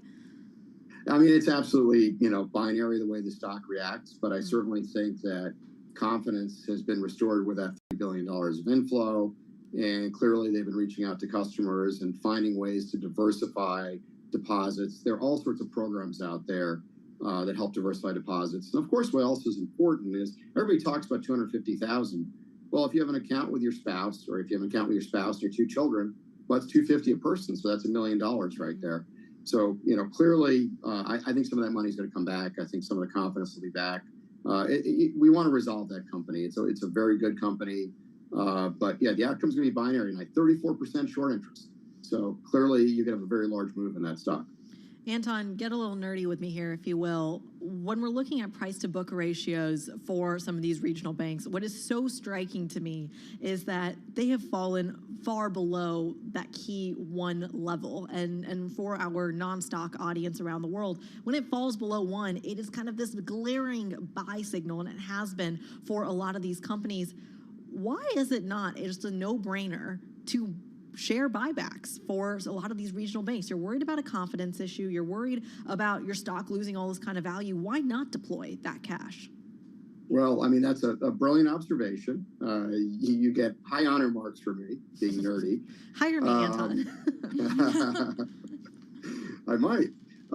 But if you really think about it, you know what the swings of this business. If you really think about it, you're absolutely right. Right, you're supposed to be buying regional banks below book value, and why are they not buying stock back? Some are, right? But I think at the end of the day, people want to have confidence of strong capital ratios, lots of liquidity, and I think the industry is going to be a second half of the year buyback story, right? As capital builds, as some of those bond portfolios start to, you know, accrete back into value, book value, and capital, you know, as rates potentially fall again, as we had potentially a mild recession. And by the way, regional banks can really outperform in a mild recession. Everybody goes back to 2007 and 8, which was a, you know, once in a century kind of timing period. I don't think we have the bad products. I don't think we have the irresponsible lending. I don't think we have the thin capital ratios. for the industry, and so I think it's a really good time. I also think we have a lot of latent M&A that will happen, right? If you're a bank CEO and you're in your late 50s, early 60s, you've been through 2008, you've been through 2015, stocks didn't act well then. You've been through 2020 and 22. Boy, when you have a chance to sell your bank, you're going to. And by the way, the gap between a mid-cap bank and small-cap banks is about 4 handles in terms of PE ratios, getting nerdy here. So that means the larger bank can buy the smaller one in a very accretive manner and pay a 40% premium immediately. I mean, and that's exactly what we're potentially expecting from First Republic as we talk about just how much kind of liquidity and a lifeline that we've gotten from JP Morgan, from Bank of America, and others, and how much further they're willing to go. So that's something that we're going to be watching after the bell. Anton, from your perspective, though, when we talk about exposure for some of these community banks and regional banks, talk to us a little bit about crypto exposure. That was at the heart of the issue with Signature, with SVB as well. Your take on whether we were, let's say, 10 years too early on that exposure? I think I'm disappointed that we didn't have a chance to sort of regulate and make things like crypto or stable coins sort of a safe part of the marketplace. Because those deposits, again, if you combine that with the crypto and the venture together, Signature's case really 25% deposits of crypto and certainly a similar amount in venture. That money can go really quickly, right? You lose that confidence, people, click the mouse. And by the way, that's a risk with FedNow. The money can move really quickly on FedNow. If you really think about going back to the financial crisis, First Union or Wachovia failed, was handed basically to Wells Fargo. They had $16 billion run out over a weekend. I believe Silicon Valley had $100 billion of demands on that Friday. It failed. So, that ability to click the mouse and move that money. So, yeah, I would have loved to see crypto regulate. I would love to see it part of the banking system in a regulated way. And look, deposits are obviously key, and that's important. And then you add up, another factor is cannabis banking. Mm-hmm. Is that legal, right? There's a lot of cash. People have, their money in safes and things like that. So if you think about where that money is and where it should be in the banking system. It should be regulated. Sure. Hey, we've got about 45 seconds left, so I do want to get to some names because our audience loves to hear some investment advice from smart folks like you that we bring on the air. Talk to me about some of your top holdings and maybe some of your more unique ones. You've got New York Community Bank down the list here. Talk to me about what's looking good to you right now. Perfect. Well, you just let it off with my one of my near-term favorites. And look, I've loved New York Community for a long time. I've known management for decades, literally. I like the fact they got those signature deposits, right? It definitely solves the deposit issues for them. They're one of the top mortgage lenders in the country. That's not a great place to be now, but when rates come down, that's going to be a really great place to be. And I really think they're concentrating on improving their branch system. The CEO, Tom Congemi, was the CFO for a long time. He's only had a couple of years as CEO, and I think he's really remaking that bank. So I love the big dividend yield. I think that's important. So I'll give you 2 others with big dividend yields. First Interstate, FIBK. It's one of my top positions as well. And I'll give you another one that's in the middle of a merger of, PFS, Provident Financial, right across the river from you in New Jersey. And again, big dividend yield. They've got a pending merger to close. They have some very big index activity that has to happen when that merger closes, which again is another sort of technical reason to own it. But I really like management, knowing them a long time as well. So I like getting a big dividend and waiting for these prices to recover. Anton Schuetz, President and Chief Investment Officer over at Menden Capital Advisors, joining us on the line from Florida. We thank you as always. First Republic earnings, folks, less than an hour away. Stay tuned. This is Bloomberg Radio.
events, headlines, and breaking news 24 hours a day at Bloomberg.com, on Bloomberg Television, and the Bloomberg Business app. This is a Bloomberg Business Flash.